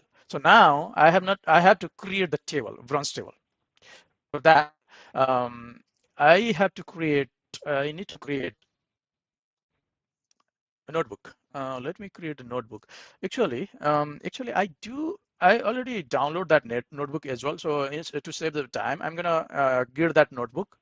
So this is actual notebook is. So this has all the information. I download it. So I'm gonna upload that notebook for you, and then what I'm going to do? Click on Workspace, click on Home, right click right there, and click on Import. So that I should be able to import that notebook.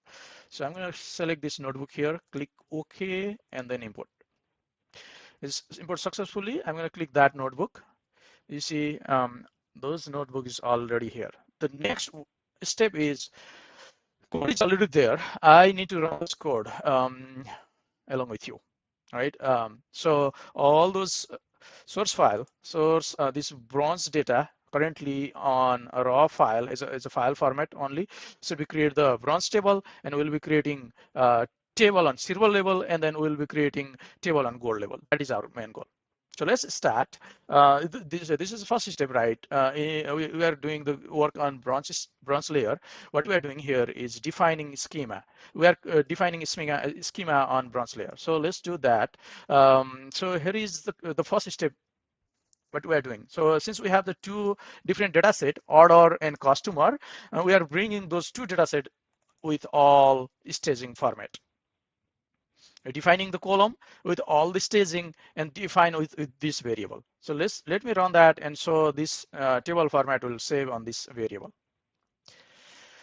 And next step is we are bringing data, the raw data in CSV file. This is the volume that we created. Volume underscore retail project, and raw data, bronze raw data, and this. Let me run this. So read the raw data and save these in order quantity of data frame and customer data frame. The next step is we will be creating the table from first that using the save as table method. I think we already covered this to create this table, this kind of table using that data frame using this file, right? So if I hit this one, we'll be creating this two table on bronze level.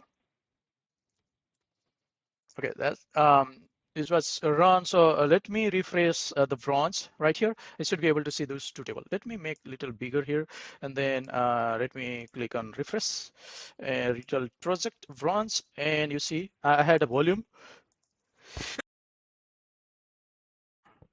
Sorry about that. I have a volume, and I have a two table right here, the bronze order table and bronze customer table. So the customer table has this many column, and then order table has that many columns. So we can start doing all those activity. However, this is bronze. We are not going to do any further cleansing activity on this bronze level. Now, next step is we are going to move this data to the a silver level and do all kind of data activity. So just for your reference, we have created this two file level. We keep this file, and then these are the table, or vice versa. These are the file, and we created the bronze table right there. So this is how it's supposed to be. The next step is we are transforming this data into silver level, and there is we mentioned that there is a data and date format mismatch. There is a duplicate issues. There are null issues. That's percentage issues, and we have to remove those negative and things like that. We will be taking care of those each one at a time. So let's start fixing those things. This is first, fix the date format. Like we see that order data has a different format. So this is something like try to date format. If you do not know this code, we can write this code in SQL. If you try to understand what this code is look like, then what I'm gonna do is what we can do is see and convert this code to SQL. If I just do that, it will convert, and we can then we can let's see. You see, this code is just like coalesce to date, order date, and that format. So this is what this is doing. This code is doing. Let me. So the order date was successfully completed. Now you see this order date. We have, if there is a different date format, it's converted to null. Like if it doesn't match with that format, then it's just converted to null. So that one thing we have done as a part of cleansing. So let's move to the next step. So let's fix the category value. If you do not remember the data, if you go up the category, you see the electronics and electronics. This is the name mismatch, right? Home and living and home and living. There's a difference, and things like that. So what we want to do is we want to fix those to standardize things. So let's select the category to have the distinct record. How this look like? You see, the electronics and electronics, fashion and versus there's spelling mistake, and home and living versus home and living and things like that. This is how the current category we have. So what we want to do for that is we can simply write some case statement. If this, then change that, right? If home and living, then change home and living. If if spelling mistake, then correct that mistake. Otherwise, have the same category. That kind of thing we can do right here. So let me run that quickly. That was completed. Now let me run that. Okay, so if I go back before that, I do that. Let me rerun this distinct. You see, those category was corrected out after this. So we do have the distinct record. So let's see. We wanted to complete this duplicate record as well. Order ID without if you select all the order ID, there is 10,050. However, if you do the distinct order ID, there is 10,000 only. What that mean? That means there is 50 record as duplicate, right? So there is 50 record as duplicate. To fix those duplicate, we can do the count distinct on order ID. So we can remove those record from there. Drop duplicate. I think we use this drop duplicate function. So all the duplicate was removed. Then once we have this read on the same code, now this duplicate was removed. Both has 10,000. Let's do one more thing. Let's handle the nulls, right? Quickly. We have the discount column, and this discount column has, we want to fix that null issue. If there is null, we can make a 0. If otherwise, we can do the other thing, right? With column. With column, I think I already mentioned on previous video as well. This function, we created the new column. This is a composite column or derived column. Do that. So let me run that script, and then let's see the result set quickly. So this is how we can do our cleansing activity. So these are some of the silver level cleansing we are performing, right? Data start looking good. We have done this order data cleansing, product name cleansing, category cleansing, and total amount, and things like that. So we can do more is needed, but for now I think this is good enough to show you or the cleansing activity. Okay, with those all cleansing activity, our data start again looks good. Now this cleansed data, we need to move to the silver level. So for that we can write one script like we can write the silver df to write the delta table from our silver order table. So this is what we created earlier, right? So let's run this. All right, so we cleanse those table and then upload those data, save those data in a silver level, silver customer and silver order. So if I refresh this silver level, now I have this silver customer and silver order. If I can do select star from the silver order and silver customer as well using SQL. This all good. So maybe I want to do that quickly. Or I can do that later. So basically, I just want to show those silver level table as ready, cleans data was ready right here. And for gold, we don't have we have not sent any data in the gold yet. There is no data. We have a bronze data, we have silver data. Now the next step, what we are going to do is we are going to send silver data into the gold layer. So we should perform a couple of steps like read this silver label into customer DF and order DF. We are displaying those two record right here through the silver label. The next step is we are going to create some dimension table dim customer to convert those cost data to as a dim customer. I just ran that one. The next step it will be dim customer. In dim customer, those data should will send to the dim customer table as a save as method. Dim customer in gold actually. We are going to create this data into the gold. So I have submitted, run this one. I think it was done. Okay, that's completed. If I refresh the gold layer now, my one of the dim table should be created on the gold level. Yeah, gold dim customer table was created like on this one. So we just created gold dim customer uh, from dim customer. And also we can similarly we can create the fact table, and we can do some kind of perform some join for those table using customer ID and things like that. And we can also add some additional column like order date, year, month, and day through the order date, things like that. And finally, there is a fact table is ready. We can save those data into dim gold fact cell table. And if I run my the final script, the gold fact was created in gold layer within gold. A retail project, gold schema, and gold fact table. And this gold fact table has come as a gold DF. Gold DF is this, right? So it's coming from here.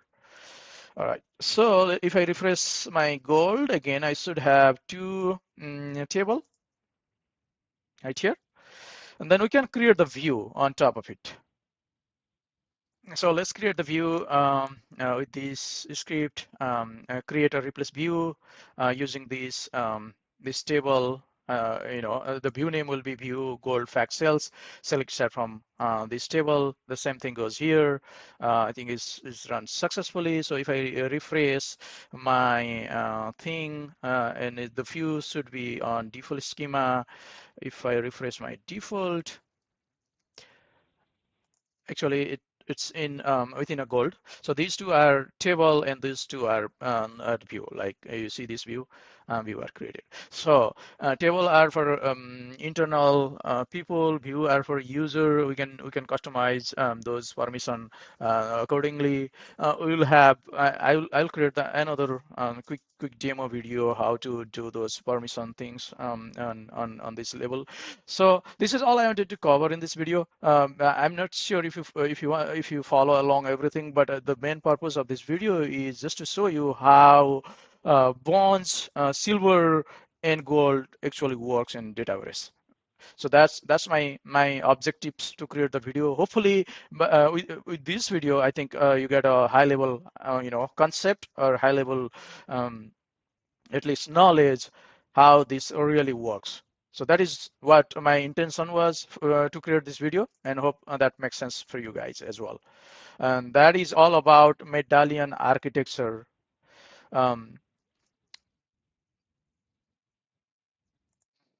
And that is how the existing SQL or existing ETL process was replaced by this process. With that being said, I wanted to wrap up this video. But for next video, I will be creating incremental load process. I'm gonna demo how the incremental load really works in Databricks. Thank you for watching, and bye for now. See you later. In production system, the hardest problem is not just data loading. The real problem is to load the data appropriately. In real data world, source data can come late. Data can get corrupted. Also, raw data can need to be updated or that need to be deleted and things like that. There's multiple issues with those source data can happen in real data world. So the real question is how to keep my table correct without reloading everything, right? So in this particular episode, we are going to cover that topics. In a modern data architecture, there is a four major pillar to help this issue. So we already covered the Medallion architecture. We already covered the Delta Lake. What is those? And now in this episode, we are going to cover the autoloader and change data feed, change data capture. So when we get the new source file in S3 bucket or source file, it should our Databricks should automatically load those data. Not only that, it should take appropriate data to load appropriately. So in this particular episode, we are going to talk incremental load and CDC. So what are those? How does that work in Databricks? So that is what we are going to cover. So in summary, for incremental load, when you say the incremental load, that means load only new or changed data. We're not going to load everything. We're going to load only new or changed data. How that's possible. And CDC is another important topic, which is to detect and apply change, particularly for insert, update, and delete. In traditional situation, traditional ETL like SSIS, we used to run watermark, control table, lookup, conditional skipped, etc. to do those incremental load and CDC, right? However, in new data world, this process is much simpler and more scalable to build the data pattern. Again, in incremental load in left-hand side right here versus sense data capture on right-hand side. This is the highlighted topics right here. Incremental load is new row since the last load. Records update after the timestamp. So this is how we will implementing the incremental load versus CDC is explicitly track, insert, update, and delete from the source file. And that can happen incremental load and CDC in Databricks. So both incremental load and CDC usually through the merge based logic. It's not rocket science. It's very simple logic we'll implementing on Databricks, and Databricks will handle most of the part to do this incremental and load and CDC. One other item I wanted to cover here is again those merge activity. This merge based logic will be implemented on silver level. So bronze will be keeping as is. We are not going to implement those merge logic on bronze. We are not doing those merge on gold as well. So all those merge for incremental load and CDC will be happening on silver level. And the gold is basically once silver is updated, gold will rebuild automatically. The rebuild data. If you like to quickly compare how the CDC with this SSIS world, SQL world with the Databricks world for this particular, if you know the control table on SSIS, we have the same thing done from the Delta table. We don't need to create explicitly like a control table. The Delta table will cover those. In SSIS world, there is a lookup. Those lookup part will be done through the merge, a regular merge statement. So we don't have to do those lookups like we have been doing in SSIS. So merge will handle everything, a regular merge insert and Databricks. So sometimes we do the conditional split for those things. We can use SQL logic for this conditional split. So we can replace SSIS logic with the SQL logic and things like that. For complex recovery, like what that means is like if you want to reload or if you want to fix weak prior data, then what we usually do is in SSIS world, you have to restore previous backup, load that data, and then you have to reload incremental or all the rest of the load to fix those recovery. However, in Databricks world, it's easy process. There's something called the time travel. The time travel in a high overview we covered last video or previous video. Um, so with that being said, like Databricks world is much more simpler for those and this kind of activity. Let's take a look. CDC and incremental load in action in Databricks. So for that, the first thing what I will do is I'm going to upload one of my file to my S3 bucket. So I already have this bucket. So with that bucket, I have the order raw folder and archive folder. I will be uploading one of my file from my local directory, this order file. So it doesn't have it's just data. Let me show you quickly. So I will be uploading those file into this directory. So I just uploaded in my S3 bucket. Now gonna go to my catalog and then check if S3 there is any file on this S3 or not, right? So in this file, I have a location. I have this order file and archive file folder, and then if I just do this, I should be able to see this order.csv file. So I'm all set to begin with. So next, what I'm going to do is I'm going to create the bronze table to bring those data into bronze table. So this time I'm going to utilize the loan scheme catalog and DBO schema. This time we have a other older table. We didn't have the loan table or order table. So I already created all the script with the help of the Genie. So I'm going to run this script. Hopefully this run with no issue. So in first step, I'll be bringing those raw folder file, order raw file from this S3 location, select everything, including 3 other column, 2 runs, order runs. And then we also create the Delta Parquet file, that location, order runs location, right?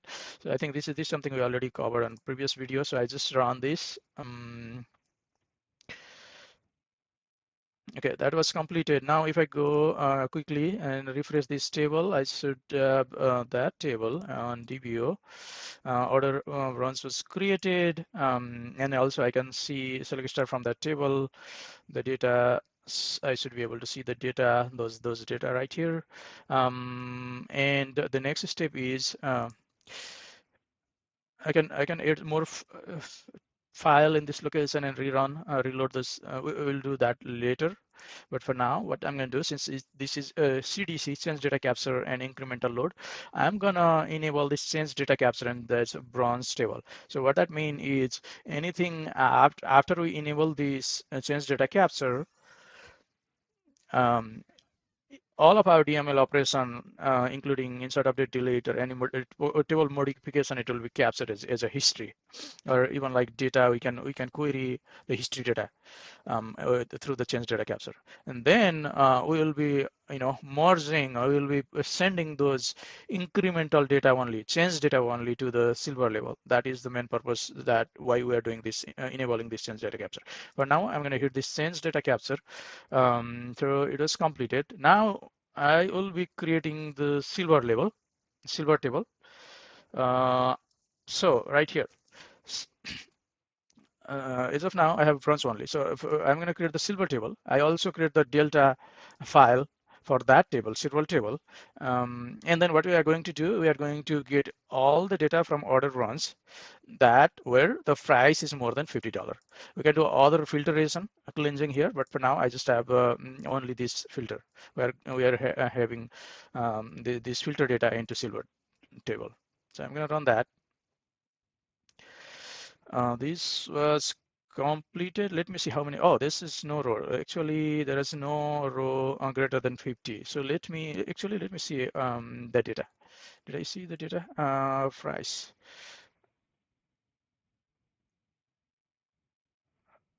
One moment. Actually, there was data type issue on that price column, so I'm going to change that to the country. So let me see how many. I'm going to filter. I just want to filter by country. By US, there is. Let me see. I'm going to record the product that we built in US. There is 23 record. So I'm going to insert those 23 record in silver, not everything. So we have 100 record and Delta bronze, but we'll be doing. So what was happened here is that Parquet was already created. So I need to clean that Parquet off, and I should be able to rerun this again. Okay, I clear out the Parquet, which is the existing Parquet was there. I deleted the Parquet there and then recreated the Parquet again. So it was successfully completed. Now in my silver table, is just remember 23 record in my silver table versus 100 record in my bronze table. So in bronze, if you go back, there is a 100 record in bronze. We inserted just 23 record into the silver. Okay, that being said, what we're gonna do is I would like to, yeah, again, like for bronze, we have count 100 record. For silver, there is 23 record. So I wanted to, actually, I wanted to see the history of bronze, not the bronze, not the silver. So let me see what kind of history we have for bronze. I think there is only one insert statement happened is this point of time. One insert, and then also we enable the change data capture. Okay, so we inserted data and we enabled change data capture for bronze.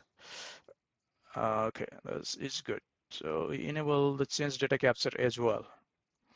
Now, what I'm going to do is, since we enable the change data capture, I'm going to insert some record, additional record into bronze. So I'm inserting these two record into this bronze, right? Okay, those two record was inserted. I also want to add some update, make some changes. Just creating some transactions so we can verify those. I'm making some update on those bronze table.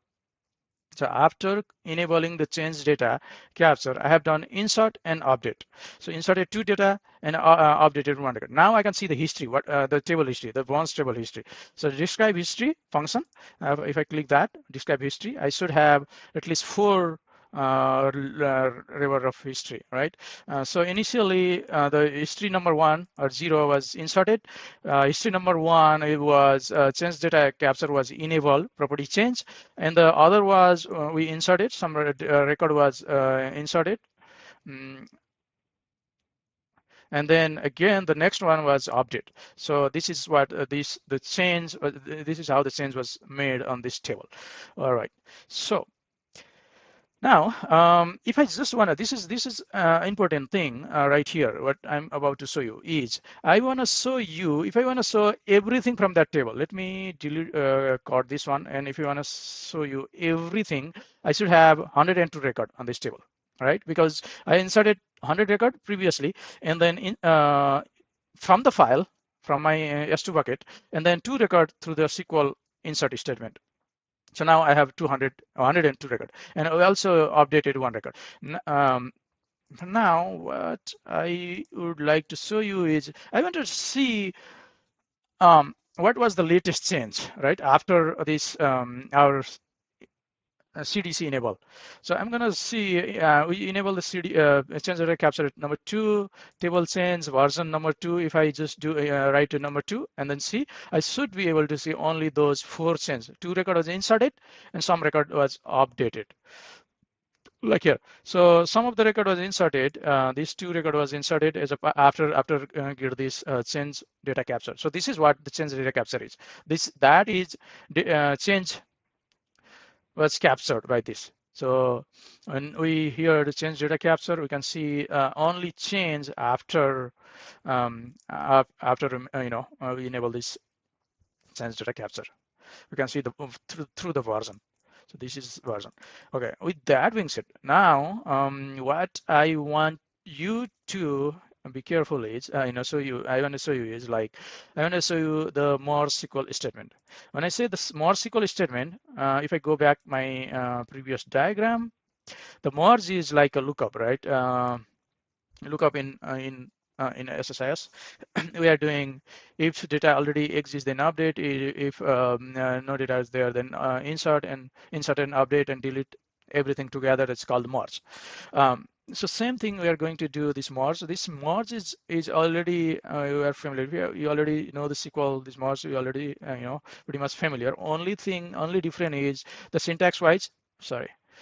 I click somewhere there. Only in SQL there is merge only, but now merge into right here.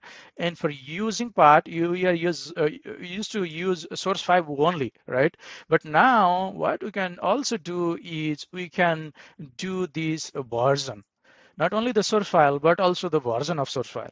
So when I see if I just do a bronze table, if I merge a whole bronze table, I'll be merging, we already have the 50 records or 23 record in the silver table, and the whole bronze has 100 record. So I would be merging those 100 record into those 23 record again using these rules. However, there is a beauty of Databricks, a modern merge statement where we can do incremental load. So basically, we are capturing incremental data or change data only from here, and then we are merging those change data to the silver level, which is called incremental load. Basically, there's multiple things you can do it, but this is one of the easiest way uh, we can perform incremental load. So for now, I'm going to run this quickly. Okay, this completed. Successfully, this merge happened. Again, we are merging from the bronze with the latest change that we see as a change data capture. There's 4 record was there. Basically, 2 inserted and 2 updated. So 2 insert was happened after this with those latest change. And those two should be merged, records should be merged into the silver table. So this was completed. Now let's take a look at the data actually. Select star from the silver. If I run this select star from the silver, I should be seeing 23 previously, 2 more, which is 25. This is what the incremental load is. We're not loading all the 100 record that I have in bronze table. We are loading only from the latest change in the bronze. So that was about incremental load and change data capture and incremental load. We can also see the data history on silver label right here. We created a table and we perform the merge right here. There is two thing happen. This is what the history tell us. And yeah, we can do some other thing like this, as well as not only we're inserting 2 record from the SQL. What we can do is we can upload a new file, like another day file or a month file right here, right? And perform our run our notebook, incremental load and CDC notebook. So it will work just that fine. So in this video, what we talked was we talked about incremental load and change data capture.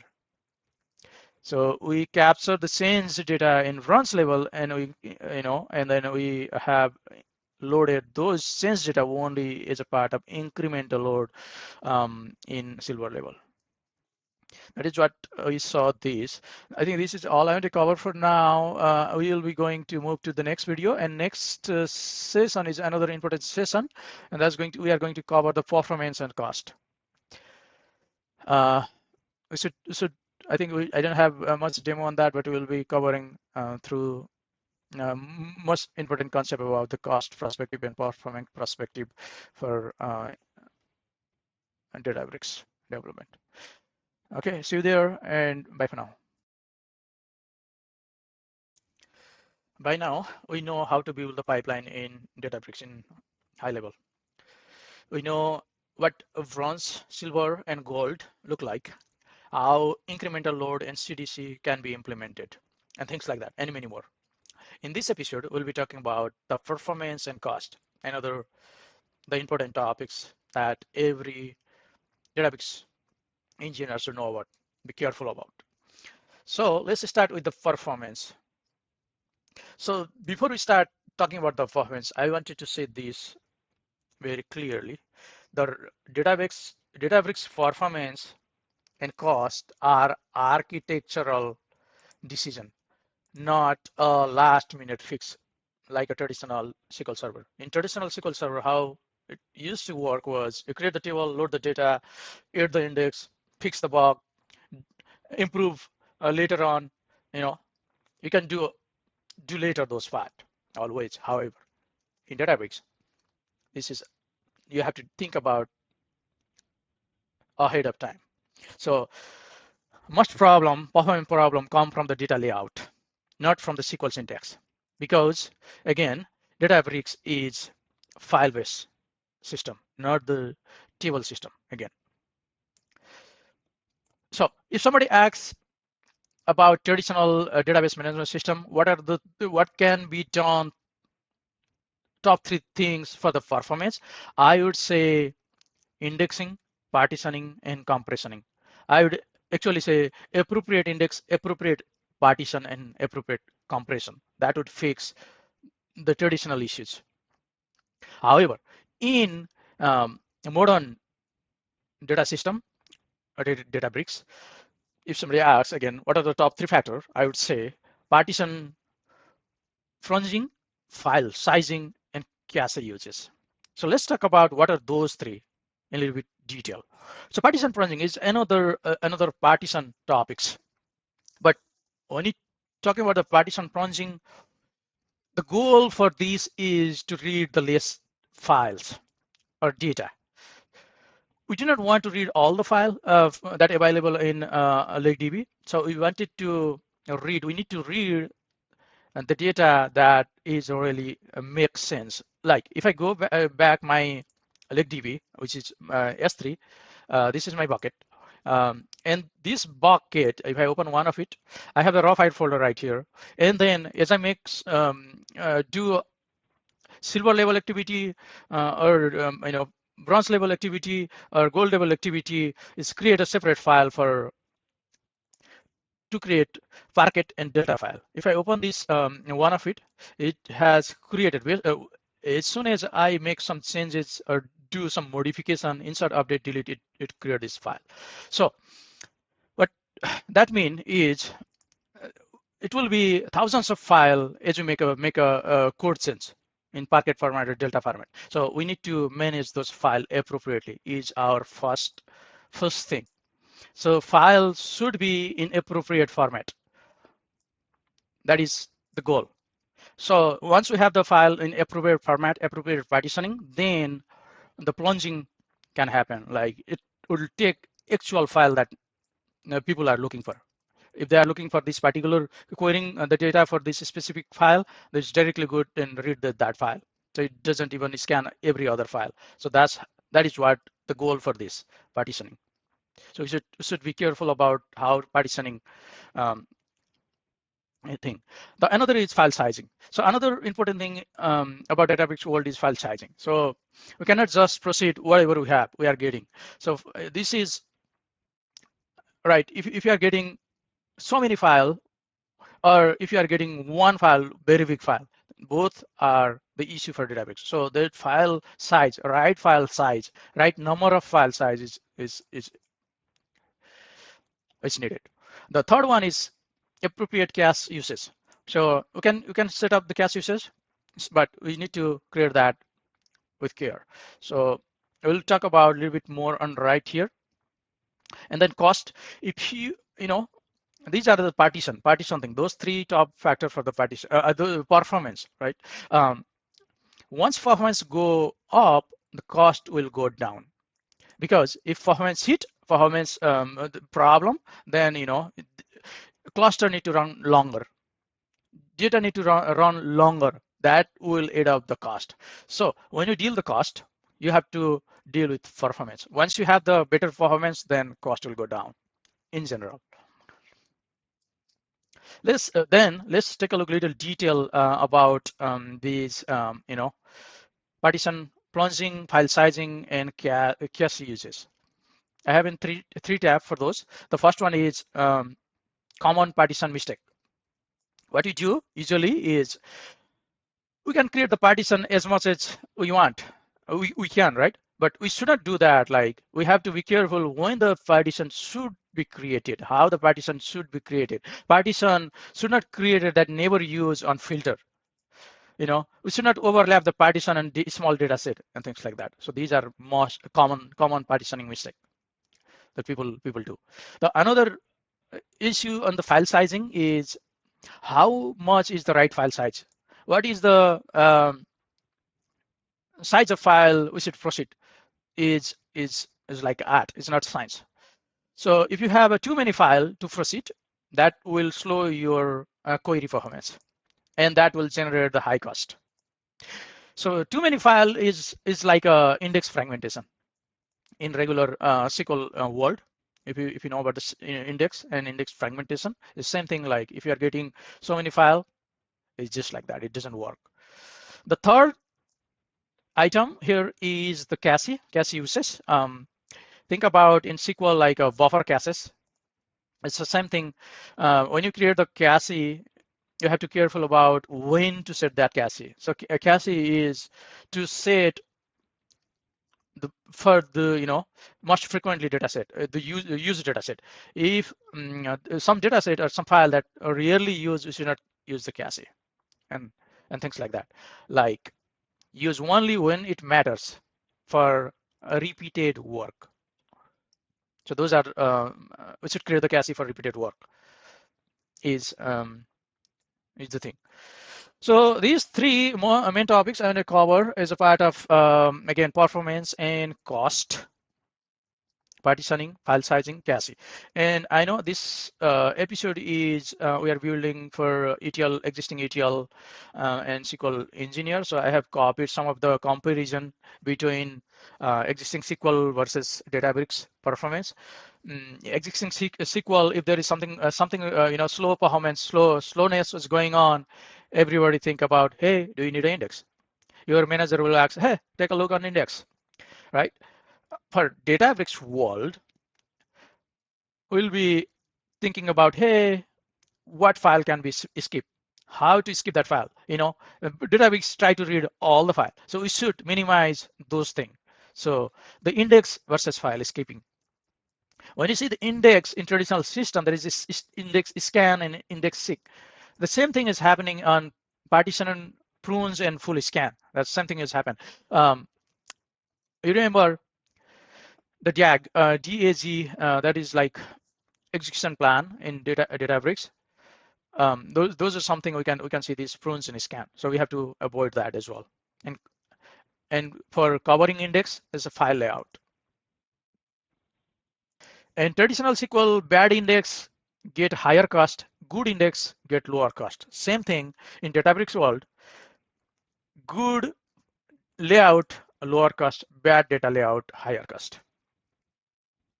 Always. So we start thinking about the file layout, file partitioning, file sizing, file caching for performance and cost. And the last word I wanted to repeat again, this is architectural decision, not last minute fix. So with that being said, I think we wanted to create one last video for this series, and that last video will be talking about the final thing about this, Databricks jobs, scheduling, monitoring, and failure handling on next episode. So stay tuned for that, and bye for now. We are almost end of this series. In this episode, let's talk about job scheduling, monitoring, security, and governance. So we have already covered database architecture, Spark basis, Delta Lake, bronzesilverandgold, incremental load performance. We have built multiple pipeline, also created multiple notebooks. That was the development part. And actual real world, we have to schedule those work in runtime. So in this video, and then also once data is uploaded, updated in actual database, we have to provide the appropriate access to appropriate people.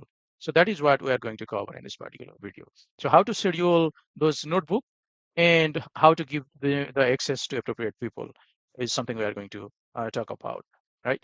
So now when you're talking about the scheduling, so we're going to see briefly how this is going to work on Databricks. So when we talk about the jobs and notebooks, so jobs and notebooks are two different thing. So notebook is basically a development environment, like everything a data engineer will write the code right there, save the code there, and once his code is there, maybe some administrator or by himself, he need to schedule those notebook to run by the job. And there is one small picture. We can add multiple notebook, appropriately, or we can add more, not only the notebook but also some other flow diagram right there. And we can schedule those an appropriate time, like when a user wants to see those data. Based on that, can schedule the result. So let me quickly go and show you how actually mm, uh, that happen in Databricks environment. So I am here in Databricks. There is, if you see all the way left, go all the way down, a little bit down, there is data ingestion, and from the next to that, there is a run tab. With that run, we can create all type of schedule, jobs and pipeline right here. So we have three options: ingestion pipeline, ETL pipeline, and jobs to orchestrate notebook pipeline and queries. So let's create some test job. Let me hit notebook. And let me add. I'm gonna find some of the notebook that we have already created. Let's see. I think we recently created this incremental load and CDC. Let me select that one and click confirm. And I'm gonna name that age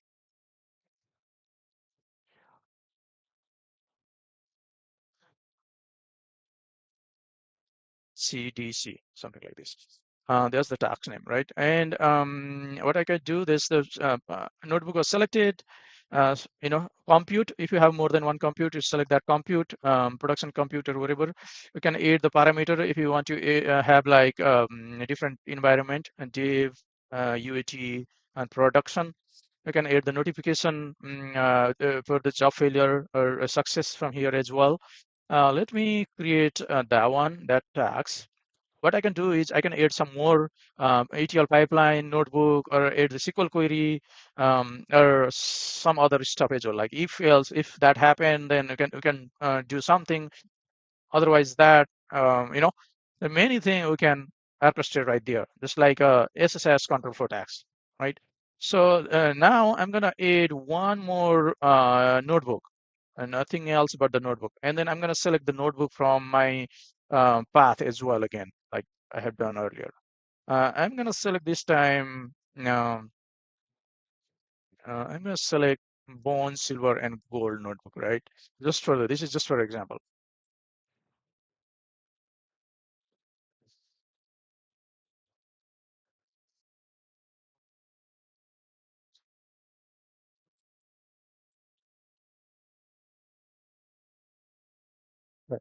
I type that. Again, I have to select appropriately these things, add a parameter appropriately, and things like that. I'm gonna create these again now. If there is any other stuff, I can add that. Otherwise, I think if I'm good with these two, I'm not gonna adding anything else. I'm good with these two tab. What next was I'm gonna come back here and schedule that trigger. So I click the scheduler trigger, click on schedule. I'm gonna schedule maybe one every hour, let's say, and for I can start from this time, and then I can hit save. Or if there is anything else in parameter section, okay, job parameter, we can add, environmental parameter and things like that. In actual, the compute, we can change it, we can swipe it. I have only one computer this time. And tag, we can do those notification. We can add more notification if when the process happen, error happen or failure happen, things like that, and so on and so forth. There are advanced setting option as well. So this is how we can schedule a job basically, right? And the good thing is you can run this job right now, or you can run it for later as well if you want to. So basically, we have schedule is already scheduled on this every hour. You start from this time. Mm, so I can run it now, or we can keep it on schedule. That is about the jobs and pipeline. You can do a lot of many things. But this is just I wanted to share high level how it looks like. Okay, this is about the jobs on Databricks. Now let's jump into the security and governance, right? Security and governance. How we can provide or keep the system secure, and how we can do appropriate governance. In enterprise level, in enterprise, actual access control, auditability, lineage, and data ownership are really important thing. So in order to do those access control, accountability, lineage, data ownership, there is one place up, which is called Unity Catalog. So next, I'm going to show you a Unity Catalog. That will as a part of the security and governance. Unity Catalog will provide centralized access control, auditing feature, end-to-end lineage, and things like that. And with the help of the Unity Catalog, governments will be centralized, policies are consistent, access will be enforced, users don't access data directly. So the Unity Catalog will do all of those things. So basically, we can do the access control, governance control, policy enforcement through the Unity catalog. Again, access control for the user management, access control, user management, and things it can do through the Unity catalog, right? And if you already know, if you are familiar with this, SQL process, we can do those using these grant select grant privilege SQL code, just like that. But also we can do through the UI as well. So I'm going to quickly visit how we can do those through the UI. So for that, I'm going to click on catalog. So catalog will have all this kind of those catalog, workspace by default, system catalog, and there is a multiple databases or catalog I have created. So in order to give appropriate permission, what we can do is, let's say, let me click on prod catalog or database, right? And then right here, I can click on permission. So we can set up the permission. We can grant the permission from here is database level. Also, we can do this permission on lower level. Let's say, for example, for loan database in DBO, we can do the permission on schema level as well. The permission schema level, as well as we can do the permission on table level as well. For table level and view level, right? So there is a multiple ways way we can set up the permission, do the permission, the set grant, and what you want to do to apply the permission for that. I think most importantly, what we need to do is we probably need to create some groups before we give the permission. Like you can go to a profile, click on setting, and then what you need to do right here is you probably click the identity and access, and then we can manage users, group, security principal right here. Let me click on groups. Let's say we have data engineer, like 10 people, and data engineer, 10 of data analyst, and a couple of manager. They should see, separately. Data engineer should be able to see all the pipelines in notebooks, but data analyst just maybe want to see the final table or views only, right? For that, you can create the group right here, and then you can go back to the catalog again right here and go to schema level, and then add those permission right here. Create the select the account, like those group right here, and then give them a read or write, or you can do those through the